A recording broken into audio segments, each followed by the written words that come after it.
Faly miarabanao indray amin'ity fandaharany gasy mahay mamaky baiboly ity hiditra loha-hevitra anankiray tsika izay hianatra mamaky baiboly mihitsiny dia karazan-dahatsoratra ao amin'ny baiboly izay tena farany tsy haiko izay olona tia mamaky azy fa maka amin'ny olona foana ny mamaky azy dia ny tetiarana zany hoe ianona niteraka ny anina généalogie izy amin'ny teny frantsay. Dia io tetiarana io makamo inona mahatonga ny olona tsy tia mamaky an'izy io, ny tsy tiavantsika tetiarana dia ohatr'izao ny fahitako azy voalohany indrindra. Hitanao sary io, nijeren'io sary io ianao voalohany aloha ilay sary noir et blanc, fa azoko antoka mihitsy ny zavatra jerenao voalohany eo anatin'io sary io dia mitady olona fantatrao ianao hoe izy ary ny olona fantatrao anatin'io. Dia inoko fa amin'izao fotoan'izao ianao tsy mijeren'ilay sary loatra intsony satria tsisy olona fantatrao dia kamo ianao hijeren'io. Fa itsika rehefa mijery sary zany dia rehefa mijery sary tsika dia ianao aloha nijerenao voalohany, dia rehefa hitanao ianao dia mijery izay olona fantatrao sy mahafinaritra anao amin'ilay sary indray ianao rehefa avy eo. Dia rehefa tsy hitanao izay dia tsy mijery ilay sary intsony ianao fa avadika eo ilay sary. Dia tahak'izay mihitsy ny tetiarana satria mitovy foana ilay izy, ianona niteraka ny anina, ianona niteraka ny anina, nefa ianona tsy fantatrao ary ianona tsy fantatrao, tsisy fantatrao anatiny dia kamo ianao mijery azy dia dinganao ilay izy dia ozy ianao hoe tsy tena misy lesona ara-panahy azo tsoahanao anatiny, fa androany hitarika anao hoe misy zavatra betsaka azo tsoahanao anatiny io fa ahoana fotsiny fomba hamakinana azy. Raha ny rakobolana nataony Rajems Raolson dia ny atao hoe tetiarana ozy izy dia tantaran'ny andohan'ny razana ny eviana sy ny fifandibiasan'ireo taty aoriana. Zay zany ny voalazan'ny rakobolana ny antsoina hoe tetiarana, tantaran'ny andohan'ny razana ny eviana sy fifandibiasan'ireo taty aoriana. Ary ny dikateny mitovy amin'ny tetiarana ozy izy dia ny hoe tetirazana. Ny fototeny zany dia tety, ny tety, fa na tetiarana izy na antsoina ihany koa hoe tetirazana no ilazana azy. Marihana fa io teny io raha amin'ny baiboly le mahazatra antsika dia tsy hita ao, fa amin'ny baiboly protestanta fanitsina fahenina dia hita vitsivitsy ihany lay teny mihitsy hoe tetiarana zany. Dia misy karazany ny tetiarana misoratra masina, tsy ny matitoko voalohany ihany zany no miresaka tetiarana fa misy be dia be ao amin'ny soratra masina rehetrarehetra ary misy karazany izy ireo. Misy fitantarana fiainam-pianakaviana amin'ny antsipriany mihitsy ilay tetiarana dia iny mba azokazotsika ihany satria misy tantara kely eny enelanelany eny, fa misy koa fitanisana anarana fotsiny. Iny lay mahazatra antsika, iny lay tonga dia hitantsika hoe tetiarana ity tonga dia dinganiko ity. Fa misy tantara indraindray ao anatiny misy fitanisana anarana fotsiny dia misy eo anelanelany izy anankiroa. Indraindray izy mitanisa anarana fotsiny fa eny anelanelany eny misy tantara tampoka, ohatra hoe ny tantaran'ny Jabeza zao ohatra dia ao anaty tetiarana ny misy an'iny. Dia rehefa atao toriteny izy dia tena tiantsika mihitsiny ny momba ny Jabeza ohatra. Eo koa ny tetiarana izay miakatra na antsoina hoe tetiarana ascendante, ka ny fisehoan'ilay tetiarana zany dia hoe ianona zanakianina, ianona zanakianina ohatra ao amin'ny Luka toko voalohany, fa misy betsaka ihany koa izy ao anaty baiboly. Zay ny antsoina hoe tetiarana miakatra zany na ascendante. Dia misy indray ny tetiarana ohatra anankiray koa ao amin'ny tantara voalohany toko fahenina andininy fahavalo ambin'ny folo ka hatramin'ny fahavalo amby roapolo dia maneho an'io tetiarana ascendante io dia ny ampahany no vakiantsika. Ary ny zanak'elahy Keata dia Amrama sy Jizara sy Hebrona ary Oziela. Dia avy indray izy miteny ny zanak'alahin'ny Merary dia Maly sy Mosy, ary zao ny fokon'ny Levita araka ny rainy. Avy amin'ny Gersona, Libni ny zanak' Gersona, Jahata ny zanak' Libni, Zima ny zanak' Jahata, Jo ny zanak' Zima, Ido ny zanak' Jo, Zera ny zanak' Ido. Tantsika amin'izay zay zany zao le antsoina hoe tetiarana ascendante. Dia misy indray ny tetiarana descendante, midina indray zany dia io lay hoe ianona niteraka ny anina. Zay indray zany ny filazany azy rehefa tetiarana descendante le izy tahaka nhitantsika eo amin'ny matiotoko voalohany. Dia amin'ny tetiarana descendante io a dia mety misy taona lazainy eo ao anatiny, zany hoe ny aina zao taona ianina dia maty a, dia ny aina zao taona indray a ianina. Dia misy koa filazana fanampiny zany akoatran'ny taona momba n'lay olona zay lazaina tantarainy eo. Raha afitintsika zany ny tetiarana zany dia lisitra ireo razambena taranaka, lisitra ny razambena taranaka. Mety ho an'olotokana io fa mety vondrona koa, razamben'olotokana na razambehana vondrona na taranaka vondrona zany.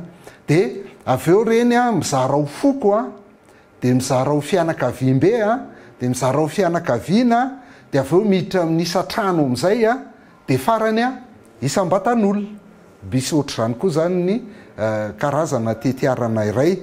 Dia sady ahitana ny fiaviany zany io tetiarana io, no ahitana koa ny tantarany, hoe manahoana koa ny tantaran'io olona io, na fianakaviana io, na vondrona io, na io foko io, na io firenena io. Zay zany a ny momba ny tetiarana. Ny bokin'ny Genesis zay tantaran'ny fiandohana, bokin'ny fiandohana moa, Genesis na fiandohana ny lazantsika azy a, dia ny tetiarana mihitsy no mamaritra an'izy io. Tetiarana mihitsy no mamaritra an'izy io, satria le nahitantsika n'le tantara sy fiandohana ozy izy tsika teo. Dia ny anaran'ny Genesis amin'ny teny hebreo, ny anaran'le boky zany a amin'ny teny hebreo, dia ny teny voalohany eo amin'le boky no iatsony azy dia Bereshit. Dikan'ny Bereshit dia hoe tamin'ny voalohany, satria ny teny voalohany eo amin'ny Genesis, Genesis toko voalohany andimy voalohany, dia hoe tamin'ny voalohany Andriamanitra nahary lanitra sy ny tany. Dia ho an'ny zareo jiosy a, lay tamin'ny voalohany zay ny anaran'ny Genesis zany na ny Bereshit. Fa ny septanty, zany hoe ny dikateny grika ilay nampiasainy zareo aty amin'ny testamenta vaovao a, ny septanty a no niantso azy hoe Genesis. Zay zany mahatonga le anarany aty amintsika amin'izao fotoan'izao hoe Genesis. Dia io Genesis io dia avy amin'ny teny hebreo hoe Toledot indray. Misy teny vitsivitsy hafa manahirana antsika fa atongavantsika amina zavatra anankiray zany rehetrarehetra zany. Avy amin'le teny hebreo hoe Toledot no natonga ny septanty a nanao ny anaran'ny boky voalohany a hoe Genesis. Raha ohatra ka Bereshit ny fiantson'ny jiosy azy a, dia Genesis ny fiantson'ny septanty azy, dia Genesis koa ny fiantsontsika malagasy azy. Ka avy amin'ny teny hoe Toledot izy io. Ny Toledot ny dikany dia tantara na fiandohana na taranaka. Zay ny dikan'le Toledot zany. Ary io teny hoe Toledot io no mandrafitra ny bokin'ny Genesis raha ny tena izy. Le teny hoe Toledot, tantara, fiandohana na taranaka, io no mandrafitra ny bokin'ny Genesis raha ny tena izy zany a. Ary zay fandrafetan'ny bokin'ny Genesis zay dia ohatr'izao. Amin'ny toko voalohany a, andininy voalohany ka hatramin'ny toko faharoa andininy fahatelo, iny efa natao teto amin'ny GACMMB a, dia fampidirana ny bokin'ny Genesis fotsiny iny. Le misy an'ilay fizarana andro anankienina dia efa 7 andro fitsaharana na haren'Andriamanitra ny lanitra sy ny tany zany. Fampidirana iny. Fa ny tapany voalohany a dia eo amin'ny Genesis toko faharoa andininy fahaefatra. Dia zay le lazaiko hoe io no mandrafitra amin'ny bokin'ny Genesis, satria eo no ahitana voalohany le teny hoe Toledot. Genesis toko faharoa andininy fahaefatra. Izao ny tantaran'ny lanitra sy ny tany tamin'ny naharina azy, dia tamin'ny andro nanaovan'ny Tompo Andriamanitra ny tany sy ny lanitra. Dia le tantara io, iny asiko flèche kely iny, io le tantara io zany le Toledot io, le midika hoe fiandohana, le midika koa hoe taranaka. Dia mampiseho ihany koa iny ny antsoina hoe généalogie na tetiarana. Io Toledot io zany. Dia ny Genesis toko faharoa andininy fahaefatra misy azy a, dia iny ny tapany voalohany amin'ny Genesis zany. Genesis toko faharoa andininy fahaefatra ka hatrany amin'ny toko fahaefatra andininy fahaenina amby roapolo a, dia milaza ny tantarany lanitra sy ny tany izy. Na hoe ny taranaka ny lanitra sy ny tany, na hoe ny tetiarany lanitra sy ny tany. Zay ny resahany eo amin'io genesisy toko faharoa andin'ny faevatra ka hatramin'ny toko faevatra andin'ny fahinina amby roapolo io a lay fiandohana lanitra sy ny tany mihitsiny a ny tetiarana voalohany. Dia ny tapany faharoa amin'ny genesisy indray a dia manomboka amin'ny genesisy toko fahadimy andin'ny voalohany zany.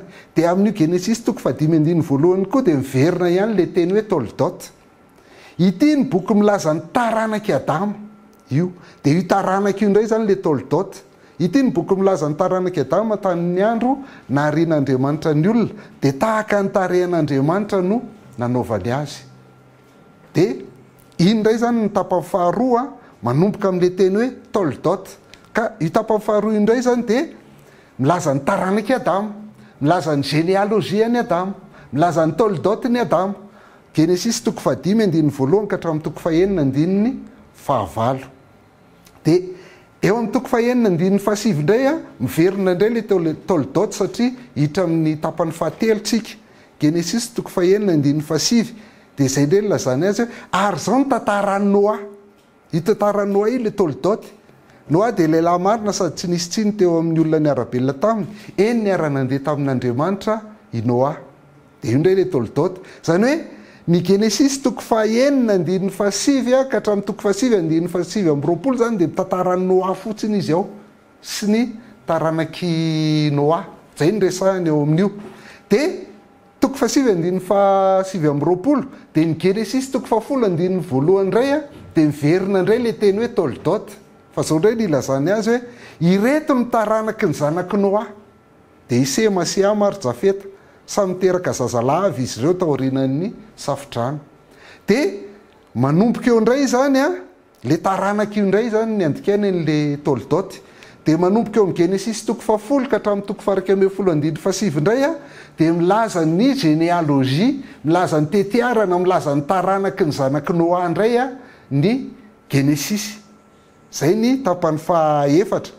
Dia ny tapany fahadimy amin'ny genesisy indray a genesisy toko faharaka ambin'ny folo andin'ny fahafolo.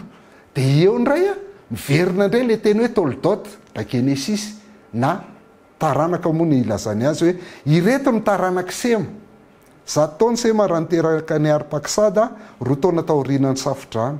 Dia milaza ny généalogie ny Sema indray zany izy, milaza ny tetiaran'ny Sema indray izy a amin'ny genesisy toko faharaka ambin'ny folo andin'ny fahafolo ka hatramin'ny fahaenina amby roapolo. Dia nitoy an'io indray avy eo genesisy toko faharaka ambin'ny folo andin'ny fahafito amby roapolo tapany fahafiritsika zao isa 2 3 4 5 tapany fahaenina. Dia genesisy toko faharaka ambin'ny folo andin'ny fahafito amby roapolo indray dia zay lazainy zao ny taranaky Tera. I Tera dia niteraka ny Abrahama sy Nahora ary Arana, i Arana dia niteraka ny Lota. Dia ny genesisy toko faharaka ambin'ny folo andin'ny fahafito amby roapolo ka hatramin'ny genesisy toko fahadimy amby roapolo andin'ny faharaka ambin'ny folo zany dia milaza indray izy ny taranaky Tera na ny généalogie an'ny Tera. Dia ao anatin'io genesisy toko faharaka ambin'ny folo andin'ny fahafito amby roapolo io ka hatramin'ny fahadimy amby roapolo andin'ny faharaka amby roapolo a ny taranaky Tera moa zany dia Abrahama. Dia tantarany Abrahama no hitantsika ao anatin'io amin'ny bokin'ny genesisy. Dia vita ny toko fahadimy amby roapolo andin'ny faharaka ambin'ny folo dia genesisy toko fahadimy amby roapolo andin'ny faharoa ambin'ny folo indray dia miverina indray ilay teny hoe toldot. Ireto ny taranaky Ismaela zanakalany Abrahama izay nateraky Agara ilay Egyptianina mpanompo vavin'ny Sara tamin'ny Abrahama. Dia arak'izany zany le taranaka indray zany ny andikanan'le hoe toldot eto. Dia arak'izany zany ny genesisy toko fahadimy amby roapolo andin'ny faharoa ambin'ny folo ka hatramin'ny fahavalo ambin'ny folo dia milaza ny tetiaran'ny Ismaela indray izy eo. Milaza ny tetiaran'ny Ismaela indray izy eo. Tapitra izay a dia miditra amin'ny genesisy toko fahadimy amby roapolo andin'ny fahasivy ambin'ny folo indray tsika miverina indray le teny hoe toldot na genesisy. Dia zao ny ilazany azy hoe ireto ny taranaky Isaka zanakalany Abrahama. Dia miresaka indray zany ny tetiaran'ny Isaka ao amin'ny genesisy toko fahadimy amby roapolo andin'ny fahasivy ambin'ny folo ka hatramin'ny dimy amby telopolo andin'ny fahasivy amby roapolo. Dia ny tantarany Jakoba ny hitantsika ao anatin'io genesisy toko fahadimy amby roapolo ka hatramin'ny fahadimy amby telopolo io a dia Jakoba ny taranaky Isaka zay tantarainy eo. Dia tonga eo Genesis toko fahaenina amby telopolo indray tsika andininy voalohany zany orinan'iny de verina indray le teny hoe Toldot na Genesis ireto ny taranaka Esau na Edom. Io le taranaka io zany averintsika ity le taranaka ity io le Toldot io le adikan'ny teny grika hoe Genesis io de io indray ny mandrafitra an'io toko fahaenina amby telopolo io andininy voalohany ka hatramin'ny toko fito amby telopolo andininy voalohany de milaza ny tetearan'ny Esau indray izy eo. Tetearan'ny Esau indray no tantaraina ao anatin'io toko iray manontolo io. De tonga aty amin'ny toko andininy faharoa amin'ny toko fafito amby telopolo indray tsika de mbola verina indray le teny hoe Toldot na Genesis. Izao ny taranaka Jakoba. Zany hoe ilaza ny tetearan'ny Jakoba indray izy zany manomboka eo amin'ny Genesis toko fafito amby telopolo andininy faharoa io de hatrany amin'ny toko fahadimapolo any farany Genesis mihitsy moa zany de milaza ny taranaka Jakoba izy ny tetearan'ny Jakoba mihitsy de ny tantaran'i Josefa ny tena tantarainy ao anatin'io. Hitanareo hitantsika eo anatin'izay fa le teny hoe Toldot, le teny hoe Genesis, le teny hoe tetearana mihitsy no mandrafitra ny bokin'ny Genesis, le boky voalohany ao anaty Baiboly. Io no mandrafitra ny Genesis. Ny bokin'ny Genesis zany de boky feno tetiarana avy hatrany. Saingy milaza tantara izy eo anelanelany de tsy tena makamoantsika loatra mamaky ny bokin'ny Genesis fa misy tetiarana, feno tetiarana ao amin'ny bokin'ny Genesis eo. Filaza foana eto amin'ny gasy mahay mamaky Baiboly hoe Jesosy Kristy ny fonony Baiboly. Raha vao tsisy Jesosy Kristy ao anaty Baiboly de tsisy dika intsony ny Baiboly, fonony sisa tavela. Ka inona ny antony isian'le tetiarana any amin'ny Genesis? Voalohany eo lay fiandohany, tantaran'ny fiandohany. Fa faharoa hitondra any amin'ny Jesosy Kristy daholo ny resaka. Satria raha vao nanody Adama sy Eva de izao ny zavatra nytenenin'Andriamanitra tamin'ny Satana. Genesis toko fahatelo andininy fadimy ambin'ny folo zay haitsika tsara hoe ampifandrafesiko ianao sy ny vehivavy toy izany koa ny taranaka ao sy ny taranany, anorotoro ny lohanao ny taranany, ianao kosa anorotoro ny voditongony. Ombala tongony amin'ny baibolinareo fa amin'ny baiboly protestanta fanitsiana fahenina de fa milaza n'le fiteny malagasy tsara hoe voditongony. De hitanareo fa misy resaka taranaka eto, taranaky ny vehivavy, taranaky Eva. De io zany fantatsika fa tonga any amin'ny Jesosy Kristy io, fa ny baiboly mitantara mihitsy manomboka any amin'ny Genesis ka hatrany amin'ny Matthieu toko voalohany hoe hatrany amin'ny Luka toko fahatelo hoe tonga any amin'ny Jesosy Kristy io. De zay olona rehetrarehetra mandrafitra an'izay izay le resahan'ny tetiarana. Zay ny resahan'ny tetiarana, le olona rehetra mandrafitra an'izay nanomboka tany amin'ny Eva, Adama sy Eva sy ny taranany rehetrarehetra. Ary raha mba hampiresi azy kokoa ary de zao vao nanody Adama sy Eva ozy izytsika de nametraka taranaka Andriamanitra hoe isy taranaka ifandrafy amin'ny taranaka ny menarana amin'ny Satana zany. Fa rehefa nifidy any Abrahama koa Andriamanitra de zao koa ny zavatra nytenenin'Andriamanitra rehefa nifidy any Abrahama izy eo amin'ny Genesis toko faharoa amby roapolo andininy fahavalo ambin'ny folo hoe amin'ny taranaka ao no hitahina ny firenena rehetra amboniny tany satria nanaiky ny teniko ianao. Amin'ny taranaka ao.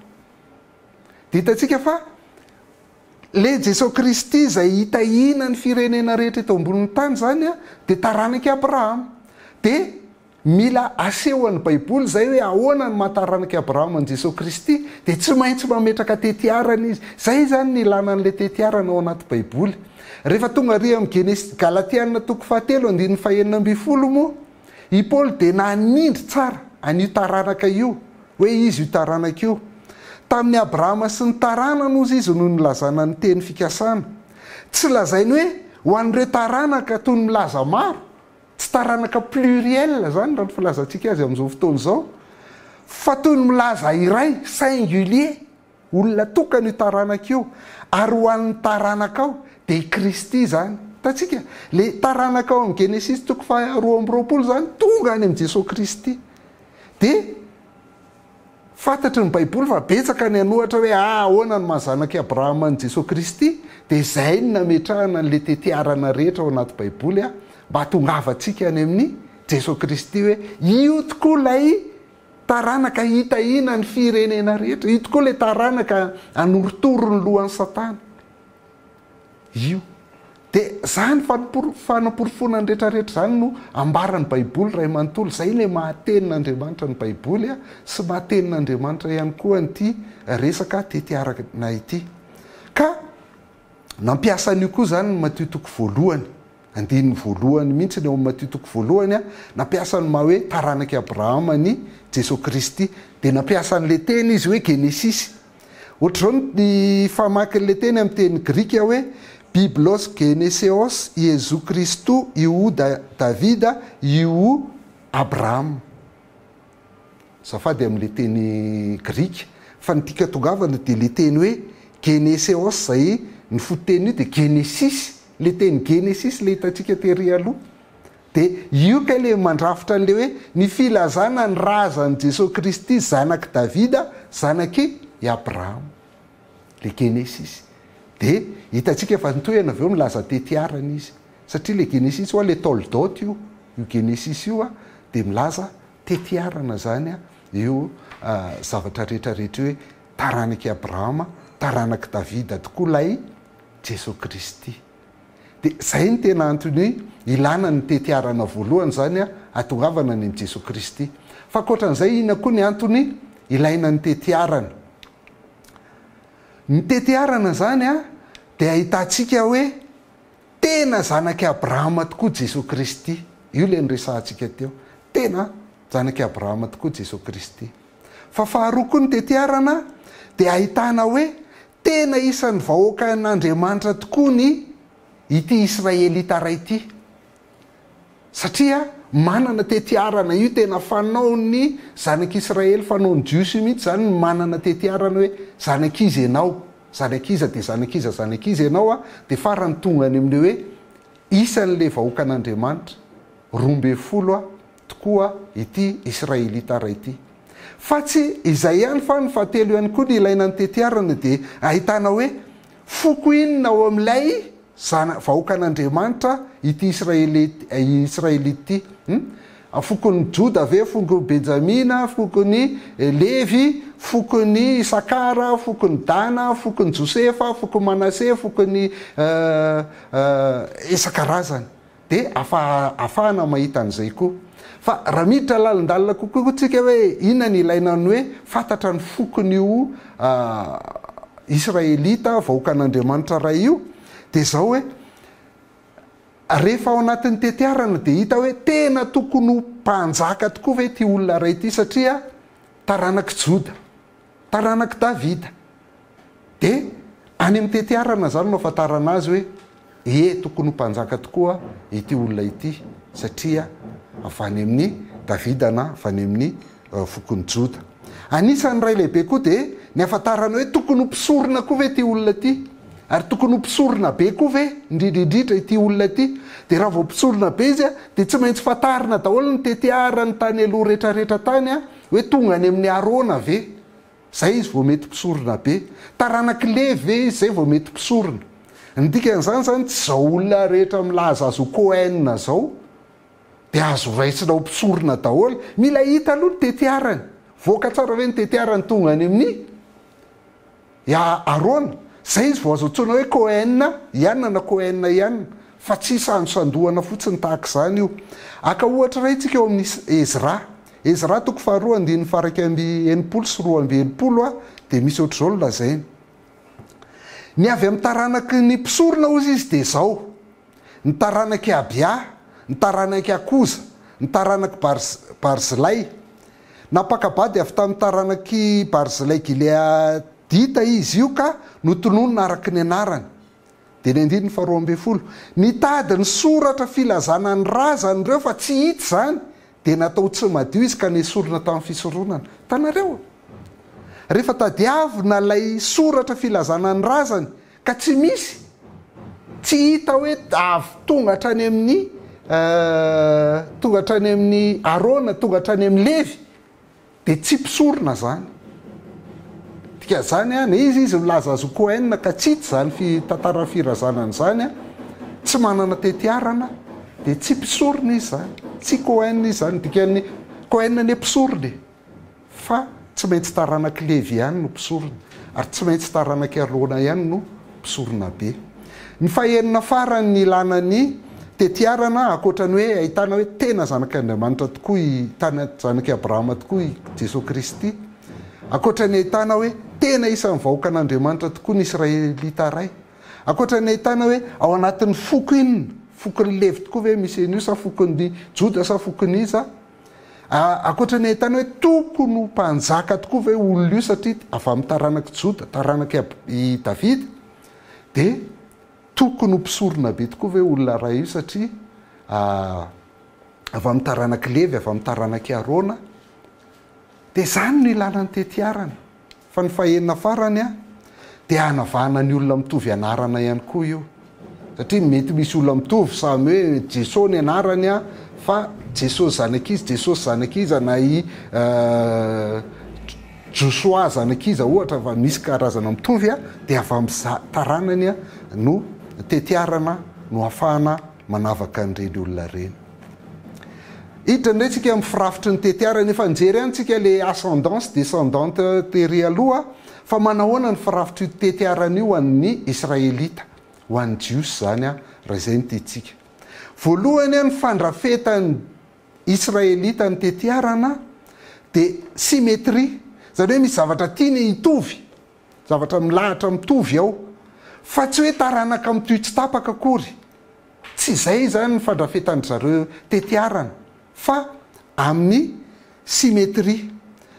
Ohatra zao izy raha milaza hoe taranaka Adama ka hatramin'ny Noa de taranaka folo fotsiny ny tany sainy ao, taranaka folo nefa tsy folo fotsiny, azo antoka fa tsy folo fotsiny ny isan'ny taranaka nanomboka tamin'ny Adama ka hatramin'ny Noa, fa misafidy izy an'ireo folo ireo satria rehefa avy eo amin'ny Sema zanaky Noa ka hatramin'ny Abrahama indray de mbola misy taranaka folo ndraiky io.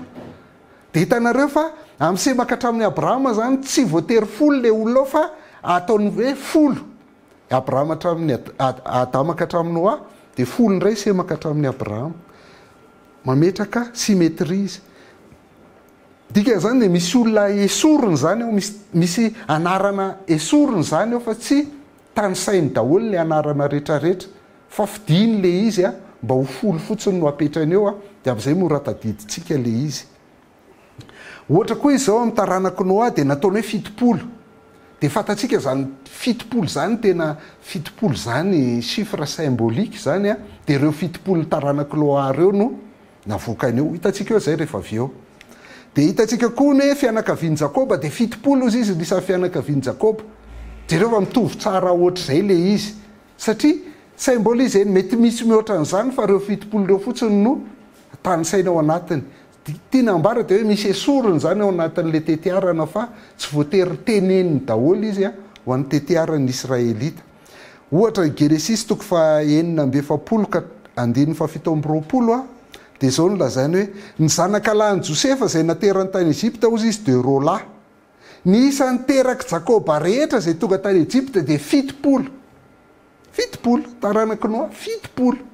Hitanareo maka an'le chiffre boriboriny le izy zany a satria le fitopolo a de chiffre symbolique. De rehefa mijery indray tsika ao Matitoko voalohany de misy taranaka 400 miverina intelo manomboka amin'ny Abrahama ka hatramin'ny Davida ozy izy 400 a, Davida ka hatramin'ny fiverenana avy amin'ny Babilôna 400 a, de fiverenana avy amin'ny Babilôna ka hatramin'ny Jesosy Kristy 400. Fa tsy tena 400 hitatsika eo fa tsy tena 400 eo fa le symétrie zay no ataony de misy esorony zany ny sasany a mba a 400 azy. Matitoko voalohany 17 milaza an'izay hoe ny taranaka rehetra teo amin'ny Abrahama ka hatramin'ny Davida de taranaka 400, ary hatramin'ny Davida ka hatramin'ny findrana tamin'ny Babilôna de taranaka 400, ary hatramin'ny findrana tamin'ny Babilôna ka hatramin'ny Kristy de taranaka 400. Symétrie fa misy anarana, misy taranaka tsy ampidiriny ao. Zay zany a anisany mandrafitra ny tetiarana Israelita. Ohatra hijery anankiray tsika Ezra 7:1 ka hatramin'ny 15. eny efa kitsika aingana izy de mety sotadidinao fa asehoako anao le sorona tao amin'ny tantara voalohany zay mifandraika amin'ity izy raha toko fafito andiny voalohany ka hatramin'ny fahadimy ity. Rehefa afaka izany tamin'ny nanjakany Artaxerxes mpanjakan'ny Persia de niakatra izy raha zanak' Seraya, zanak' Azaria, zanak' Ilkia, zanak' Saloma, zanak' Zadoka, zanak' Aitoba, zanak' Amaria, zanak' Azari, zanak' Meraiota, zanak' Zeraya, zanak' Iozy, zanak' Boki, zanak' Absoa, zanak' Fineasa, zanak' Eleazara, zanak' Arona mpisorona be. De io zany zao hitantsika hoe nilanan'io ilazanan'izany ity le tetiarana ascendante nilazanan'izany de ahafahana mahita hoe tena mpisorona tokoa i Ezra satria tonga hatrany amin'ny Arona ny tetiarany Ezra zany ao anatin'io. Zay ny anankiray. Fa faharoa rehefa mijeritsika ampitahintsika fa iny mihitsy no averin'ny tantara voalohany toko fahadimy andin'ny fahasivy amby roapolo ka hatramin'ny faha 170 de hitantsika fa misy esorona ao anatiny. Ary ny zanak'i Amrama de Arona sy Mosesy ary Miriam, ary ny zanak'alahany Arona de Nadaba sy Abihu, Eleazara ary Itamara. Eto indray zany tetiarana descendante no ilazany azy. Eleazara niteraka ny Fineasa, i Fineasa niteraka ny Abso, i Abso niteraka ny Boki, i Boki niteraka ny Iozy, Iozy niteraka ny Zeraya, Zeraya niteraka ny Meraiota, Meraiota niteraka ny Amaria, Amaria no niteraka ny Aitoba, Aitoba niteraka ny Zadoka. De manomboka eto de tsy niteneny tao amin'ny Ezra. I Zadoka niteraka ny Aimaza, Aimaza niteraka ny Azaria, i Azaria niteraka ny Joanana, i Joanana niteraka ny Azaria, ilay nanao fisoronana tao amin'ny tranon'ny Solomona tany Jerosalema. I Azaria no niteraka ny Amaria, i Amaria no niteraka ny Aitoba. Taranaka enina be zao nitsoahany Ezra amin'ity tantara voalohany toko fahadimy ity. Fa ny Ezra tonga de tonga ty amin'ny Aitoba indray. Aitoba niteraka ny Zadoka, i Zadoka niteraka ny Saloma, i Saloma niteraka ny Ilkia, Ilkia niteraka ny Azaria, Azaria niteraka ny Seraya, i Seraya niteraka ny Jozadaka. De lasa nandeha koa i Jozadaka noho ny voatolotry ny tompo babon'ny Nebokadnezara ny Joda sy Jerosalema. Misy taranaka enina ndray tsy niditra tao anatiny. Fa tsy olan'izany fa mampiseho foana zany hoe i Jozadaka sy Ezra de samy mpisorona taranaky Arona. Zay no zava-dehibe ao anatiny io. Misy taranaka enina zany tsy nampidiriny Ezra rehefa nilaza ny tetiarany Ezra. Faharoa akoatrany hoe ny voalohany zany ny fandrafetan'ny Israelita ny tetiarana de symetrika ka misy taranaka esorony ao. Faharoa mety ho firenena na tanàna mihitsy ny resahany eto fa tsy olona tokana fa firenena mihitsy. Ohatra ao amin'ny Genesis toko 10 faharoa ka hatramin'ny faharoa amby roapolo de akapahantsika i Kanana de niteraka ny Sidona lamatoany sy Eta ao amin'ny 15. Kanana de le tany zay nilovainy lasa nampanantenana ny zanak'Israely, le Israely am'izao zany io Kanana. Sidona koa de anara-tanàna ihany koa zany Sidona zany ny Eta koa de anara-tanàna ny aviany Ori lay Hetita.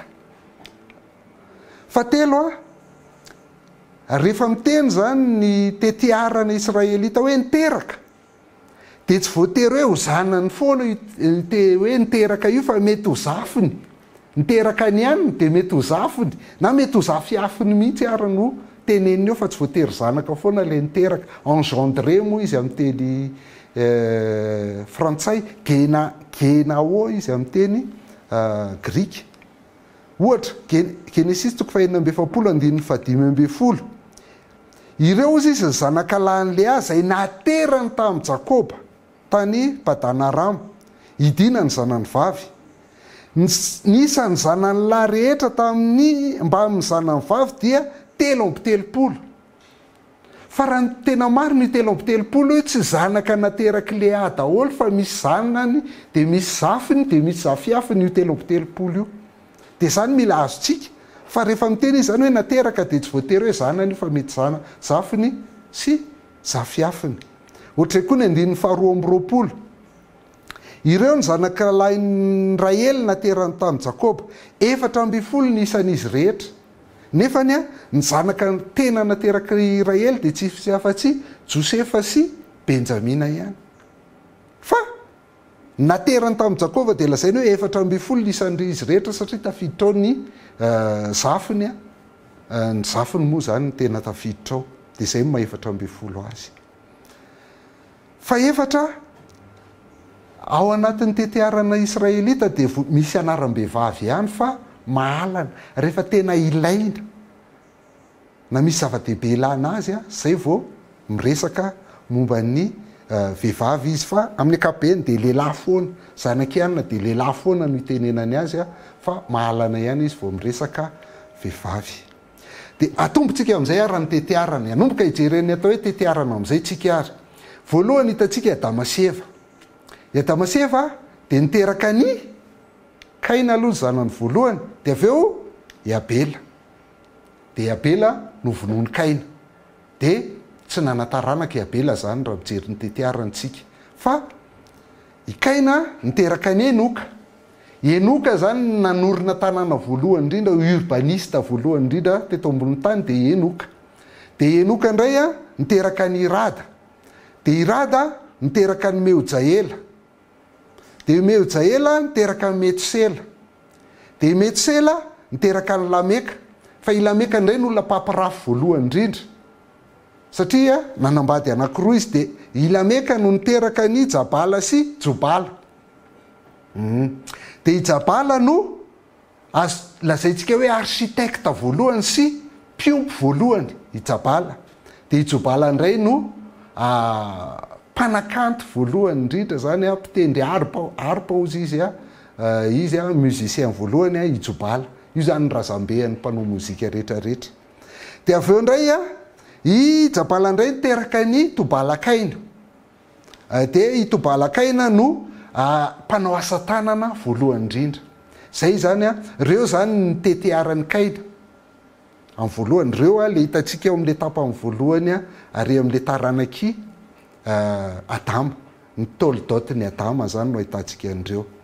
I Abela tsy niteraka dia tsisy fa rehefa vitany ny Kaina dia resaka ny Seta indray izy hoe niteraka ny Seta indray Adama sy Eva zanaky Adama sy Eva fahatelo zany dia i Seta. Ndao jerentsika kely ny tantara momba ny naterahany Seta io misy enreto zany ny tetiaran'ny Seta indray: Enosy, Kenana, Mahalila, Jareda, Enoka, Metsela, Lameka ary Noa. Zay zany ny taranaky Seta zay voalaza eto. Dia hitantsika tsara eo ao anatiny: 1, 2, 3, 4, 5, 6, 7, 8, 9, 10 hatramin'ny Adama. Adama ka hatramin'ny Noa zany dia io le lazaintsika hoe taranaka 10 ndresahany azy. Kaina, Abela, Seta. Ao amin'ny Genesis 4:4-5 tsy 420 no miresaka ny fomba naterahany Seta izy. Dia zao no lazainy hoe i Seta kosa izy dia niteraka zazalahy ny anarany dia nataony hoe Enosy. Tamin'izany fotoana zany nanomboana ny antsoina ny anaran'ny Tompo. Tamin'izany fotoana zany nanomboana ny antsoina ny anaran'ny Tompo.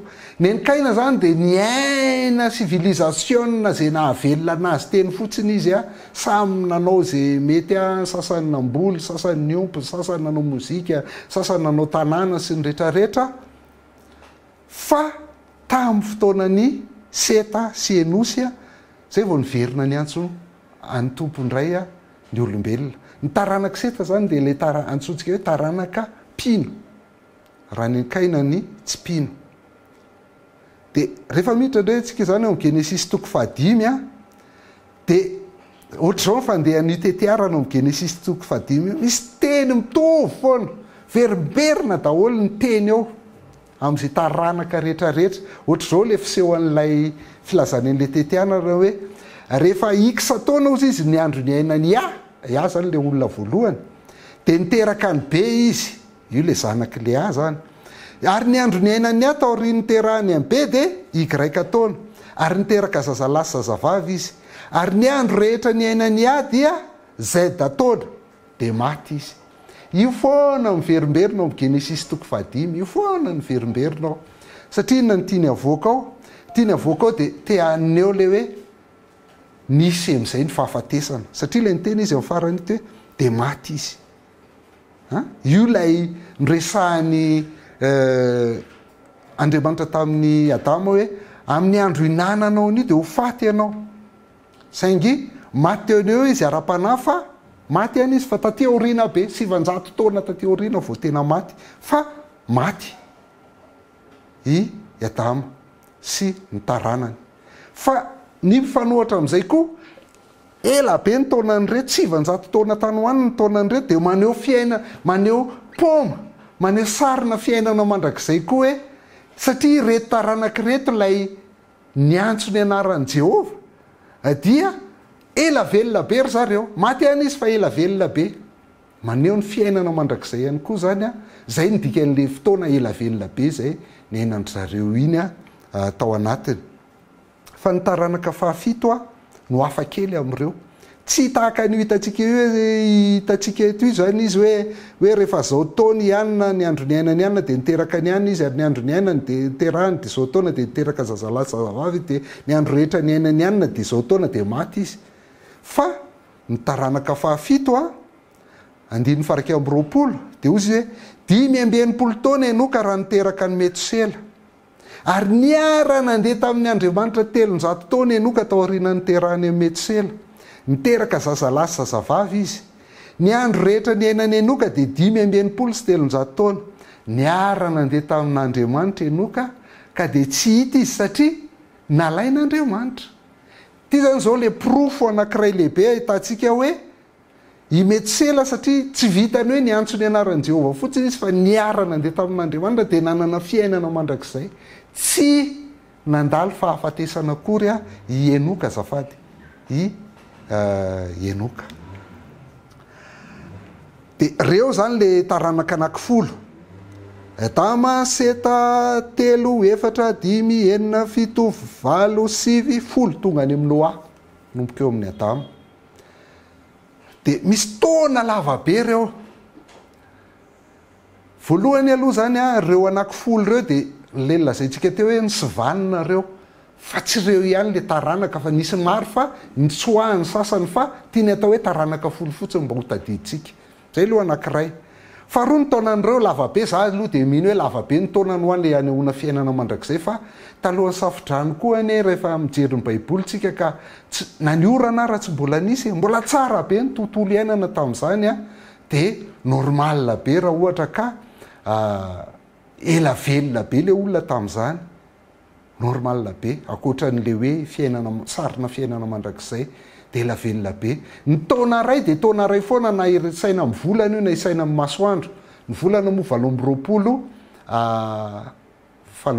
andro ny ray volana ny masoandro ray 580 sy 300 andro ny heritaona fa ny volana rehefa ny tany rehefa mihodina amin'ny masoandro ka miverina eo amin'le ningany dia heritaona foana zay tovy ihany zany ny fotoana nanisana ho hafa zay le symbolika zay zany ny ao anatiny faharoa koa ny tsy azontsika andraisana hoe firitaona nanomboka amin'ny Adama ka hatramin'ny Noa akoatra'le hoe nisy nanesorany tao dia na ny loharanona kana ny baiboly arangeka misy tsy mitovy raha amin'io resaka taona io satria anankitelo zany nakanany testamenta vaovao talohantsika nakanany testamenta taloha dia misy loharano teny lehibe dia ny voalohany antsoina hoe texte masoretika io lay baiboly hebreo dia ny septante le amin'ny teny grika fa misy koa le pentateuque samaritana le baiboly samaritana zany ka reo karazany anankitelo reo dia samy manana ny taona zay omeny izy ireo rehefa tena izy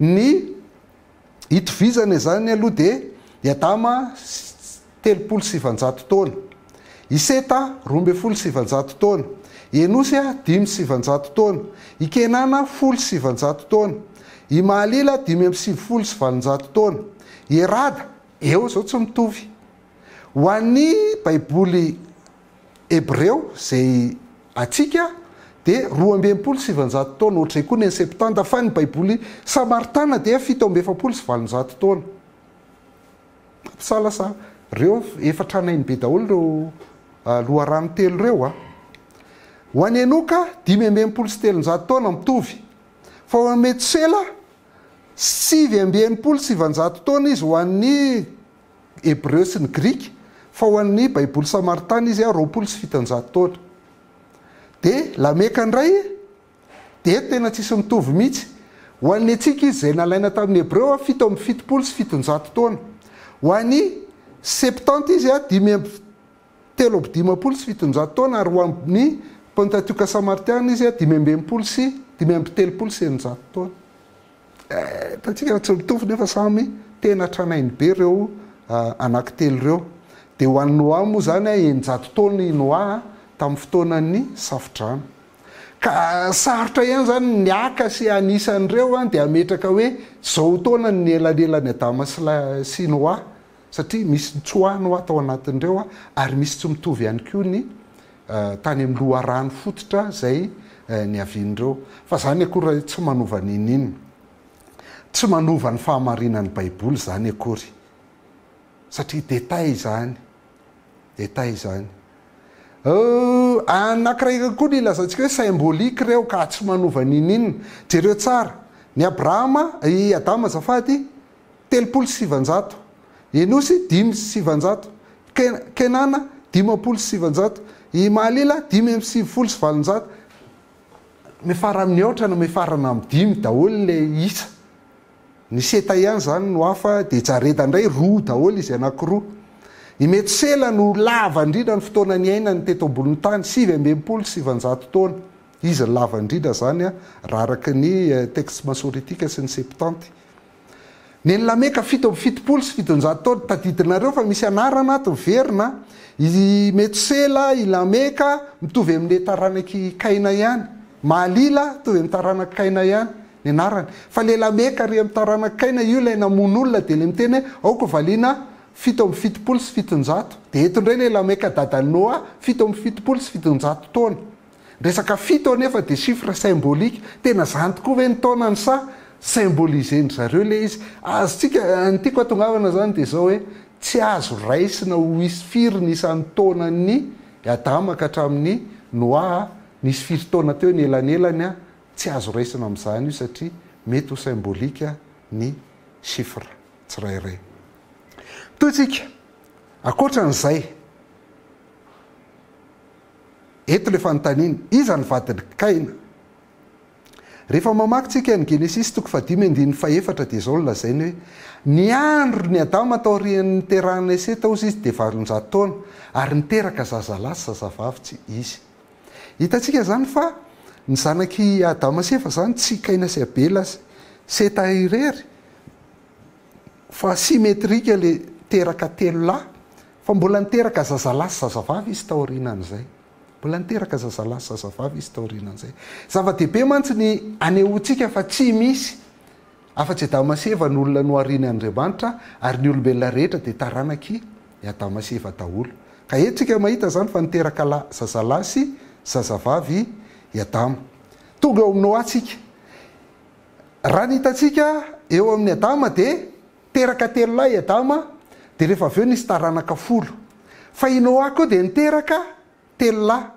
Sema, Hiama ary Jafeta telo lahy tanareo le symétrie ambaran'ny Genesis ao anatin'izay reto ny taranaky Jafeta le amin'ny sisiny reto dia ilay reto zany le zanaka fa reto le zafy Gomera, Magoga, Maday, Javana, Tobala, Maseka, Tirasa zay Gomera zany reo ny Sumérien ao amin'ny Gomera ny nanana zanaka ny Askenaza, Rifata ary Togarma izy i Askenaza io le navin'ny taranaka efa taloha be ny Site de io ny Askenaza zany avy aty amin'ny taranaky Jafeta Magoga Maday io ny Mediane Javana ny Javana indray no Grika ny Javana de misy ny Elisa, Tarsisy, Kitima, Dadanita reo zany no zanaky Javana na ny Grika de avy eo mbola misy ny Tobala, Maseka ary Tirasa zay zany ny zanaky Jafeta ny zanaky Ama de misy ny Kosy, Mizraima, Pota, Kanana, Nimroda. De reo ikosindray ny Etopiana, iny atsika ny Seba, io le Seba le afrikanina koa le mpanjakany le nakany amin'ny Solomona. Avila, Sabta, Ragama, reny zanaky kosy. Mizraima zany ny Egyptiana ny dikan'izany Mizraima zany. Ny Kasloita, Filistinina zany. De Pota, Kanana, de io ny Kananita, misy ny Sidona, Eta, Jebusita, Amorita, Girgasita, Ivita, reo le mponina ao Kanana zany. Nimroda ndray io ndray le Babilonianina zany reo rehetrarehetra reo zany dia taranaky ama zany ireo.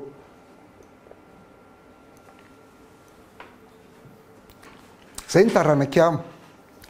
Ny tetiaran'ny Seta ndray misy ny Elama, Sira, Arpaksada, Loda ary Arama. Zay zany zanaky Sema. De Arpaksada ndray avy eo niteraka ny Sela, de Sela niteraka ny Ebera. Ebera io le mahatonga ny hoe Hebreo. Ny zanak'Israely ny Jiosy de Hebreo satria avy amin'ny taranaky Ebera zany. I Asira io le Asiriana, io ny firenena Asiriana. De avy ato amin'ny Arama ndray misy ny Oza, Ola, Getera ary Masy. Ny afatsika milaza mantsy fa avy eo amin'ny oa zany ny avian'ny firenena rehetra teto ambonin'ny tany. De reo le firenena, karazan'ny firenena zay fatatsika. Ny sasany moa tsy fatatsika de tsy maninona zany na tsy fantatra, tsy voatery hay daholo ny amin'ny baiboly rehetrarehetra. Fa rehefa mba misy fantatra aloha de mba miteraka intérêt, lasa lina amin'io tsika de mba lasa mety tsika le izy, ary zay ny tanjona tonga tsika itiavatsika ny tetiarana zany rehefa mamaky baiboly tsika. Rehefa vadika tsika firenena indray reo taranaky no anaky telo reo de ny Jafeta zany any fotsioditra. Fotsioditra rehetra misy firenena 410 izy tany sainy eo. Ary any Europeanina zany. Ny avian'ny Europeanina zany de avaty amin'ny Jafeta taranaky Noa.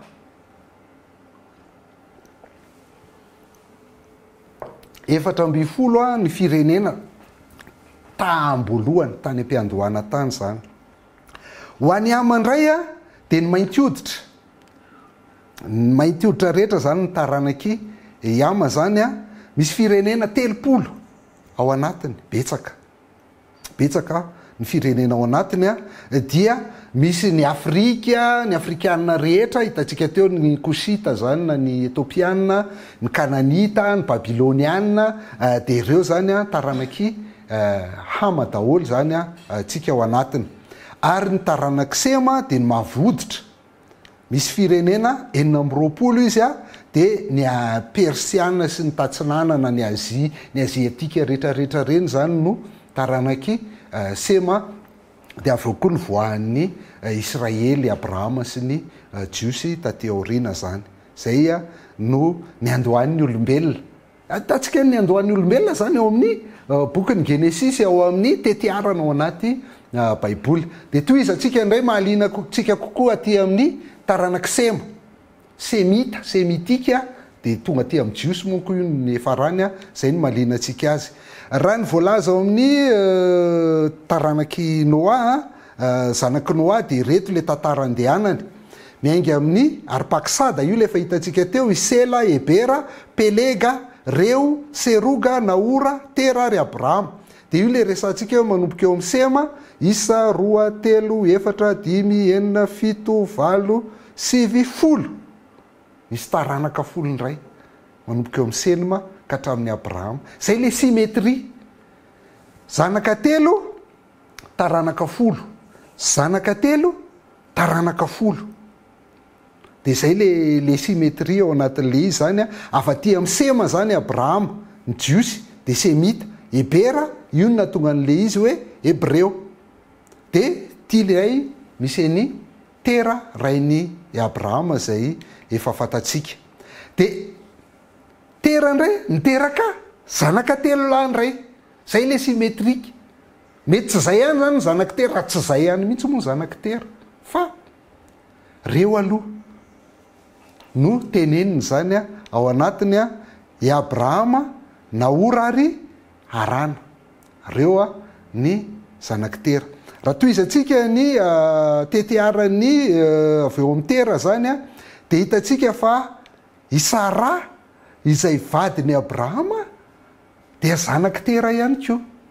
Voalaza amin'ny baiboly tsara mihitsy zany. Tsy iray reno izy izy Abrahama sy Sara fa rairay samy zanaky Tera izy ireo, ka manao lainga masina na demi vérité ihany zany Abrahama raha miteny hoe anabavy Sara, fa vadiny ihany izy nefa dia zay mampandaingy azy. Fa i Sara zany dia demi-sœur-ny i Abrahama. Avy eo tsika mahita ny arana niteraka ny Lota, dia niteraka ny Iska ary niteraka ny Milka. Fa io Milka io koa, io Milka io nalainy Naora ho vadiny.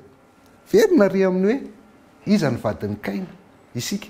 Dia efa nanome andisy ateo, tia ny andisy faharoa ho manaraka ao anatiny hoe i Milka ane ka niesy ny Naora e, fa iny nalainy vady, tsy mijanony eo. Ay, aloha dirantsika indray aloha vadiny Abrahama aloha vetivety. I Abrahama dia fantatsika fa nanambady ny Sara. Fa rehefa tsy niteraka Sara dia nomeny Sara ny Agara i Abrahama mba hahazo any Ismaela zany zanany voalohany indrindra. Dia rehefa avy eo azo Ismaela dia nanana n'le andriana 12 moa izany nitaranaka Ismaela taty aoriana, fa i Sara nahazo ny Isaka amin'izay. Fa rehefa maty Sara dia mila haitsika zany, tsy tena haitsika loatra, fa rehefa maty Sara dia nanambady ny Ketura indray i Abrahama, ary mbola niteraka 9 amin'ny rahalahy i Abrahama. Rehefa avy eo Zimrana, Joksana, Medana, Midiana, Jisbaka ary Soa. Reo dia anisan'ny tanàna firenena vahoaka zay lasa fahavalon'ny Israely taty aoriana.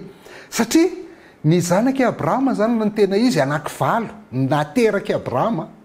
7 ny zanaka nateraky Abrahama, fa ny ray amin'ireo 7 reo ihany no fidin'Andriamanitra, dia Isaka zany. Fa le nataontsika mavomavo reto Ismaela, Zimrana, Joksana, Medana, Midiana, Jisbaka, Soa, dia samy lavin'Andriamanitra avokoa, fa aty amin'ny Isaka ihany no izy. Dia zay mahatonga antsika hoe Isaka ihany zany no tena resantsika, fa tsy resantsika ireo taranaky Abrahama hafa ireo. Dia verina zany tsika hoe i Naora sy Milka dia niteraka ny Betuela sy 7 menada hafa, tsy ho voatanisantsika eto izy 7 mirahalahy hafa reo zany. Fa i Betuela dia niteraka ny Labana sy Rebeka. Dia tsika mijery tsara raha maharaka tantara, Labana sy Rebeka. I Abrahama niteraka ny Isaka, fa i Rebeka dia vadiny Isaka. Nefa zany rehefa ataontsika ny fandehany ilay izy dia tsy vitany hoe niesy ny Isaka fotsiny Rebeka, fa mety zafikely mihitsy ny ara. Satria ty zany zao no mitovy Isaka sy niesy ihany kaika, niesy ihany. Isaka sy Betuela no mitovy, dia niesy ny Isaka indray zany Rebeka. Tato niesy ny Naora i Milka. Zany ny zava-nisy tamin'izany, satria mbola tsy nisy ny lalàna hoe taty amin'ny andro Mosesy taty aoriana vao nisy ny lalàna hoe tsy mahazo manambady olona mitovy mpianada zany. Dia fantatsika fa Isaka avy eo niteraka kambana dia Esau sy Jakoba. Fa i Labana dia niteraka ny Raely sy Lea. Dia Lea sy Raely samy vadiny Jakoba, satria Raely moa no tiany Jakoba, fa ozy izy Labana hoe aty aminay ny zokony mandeha alohan'ny zandriny, dia zay no natonga ny hoe i Lea no sy Raely ray samy vadiny Jakoba. Lea sy Raely io koa zany rehefa jerena dia niesy ny Jakoba, kozinina mantsy azafady, kozinina ny Jakoba izy roa reo. Dia zay ny tantara ao amin'ny baiboly.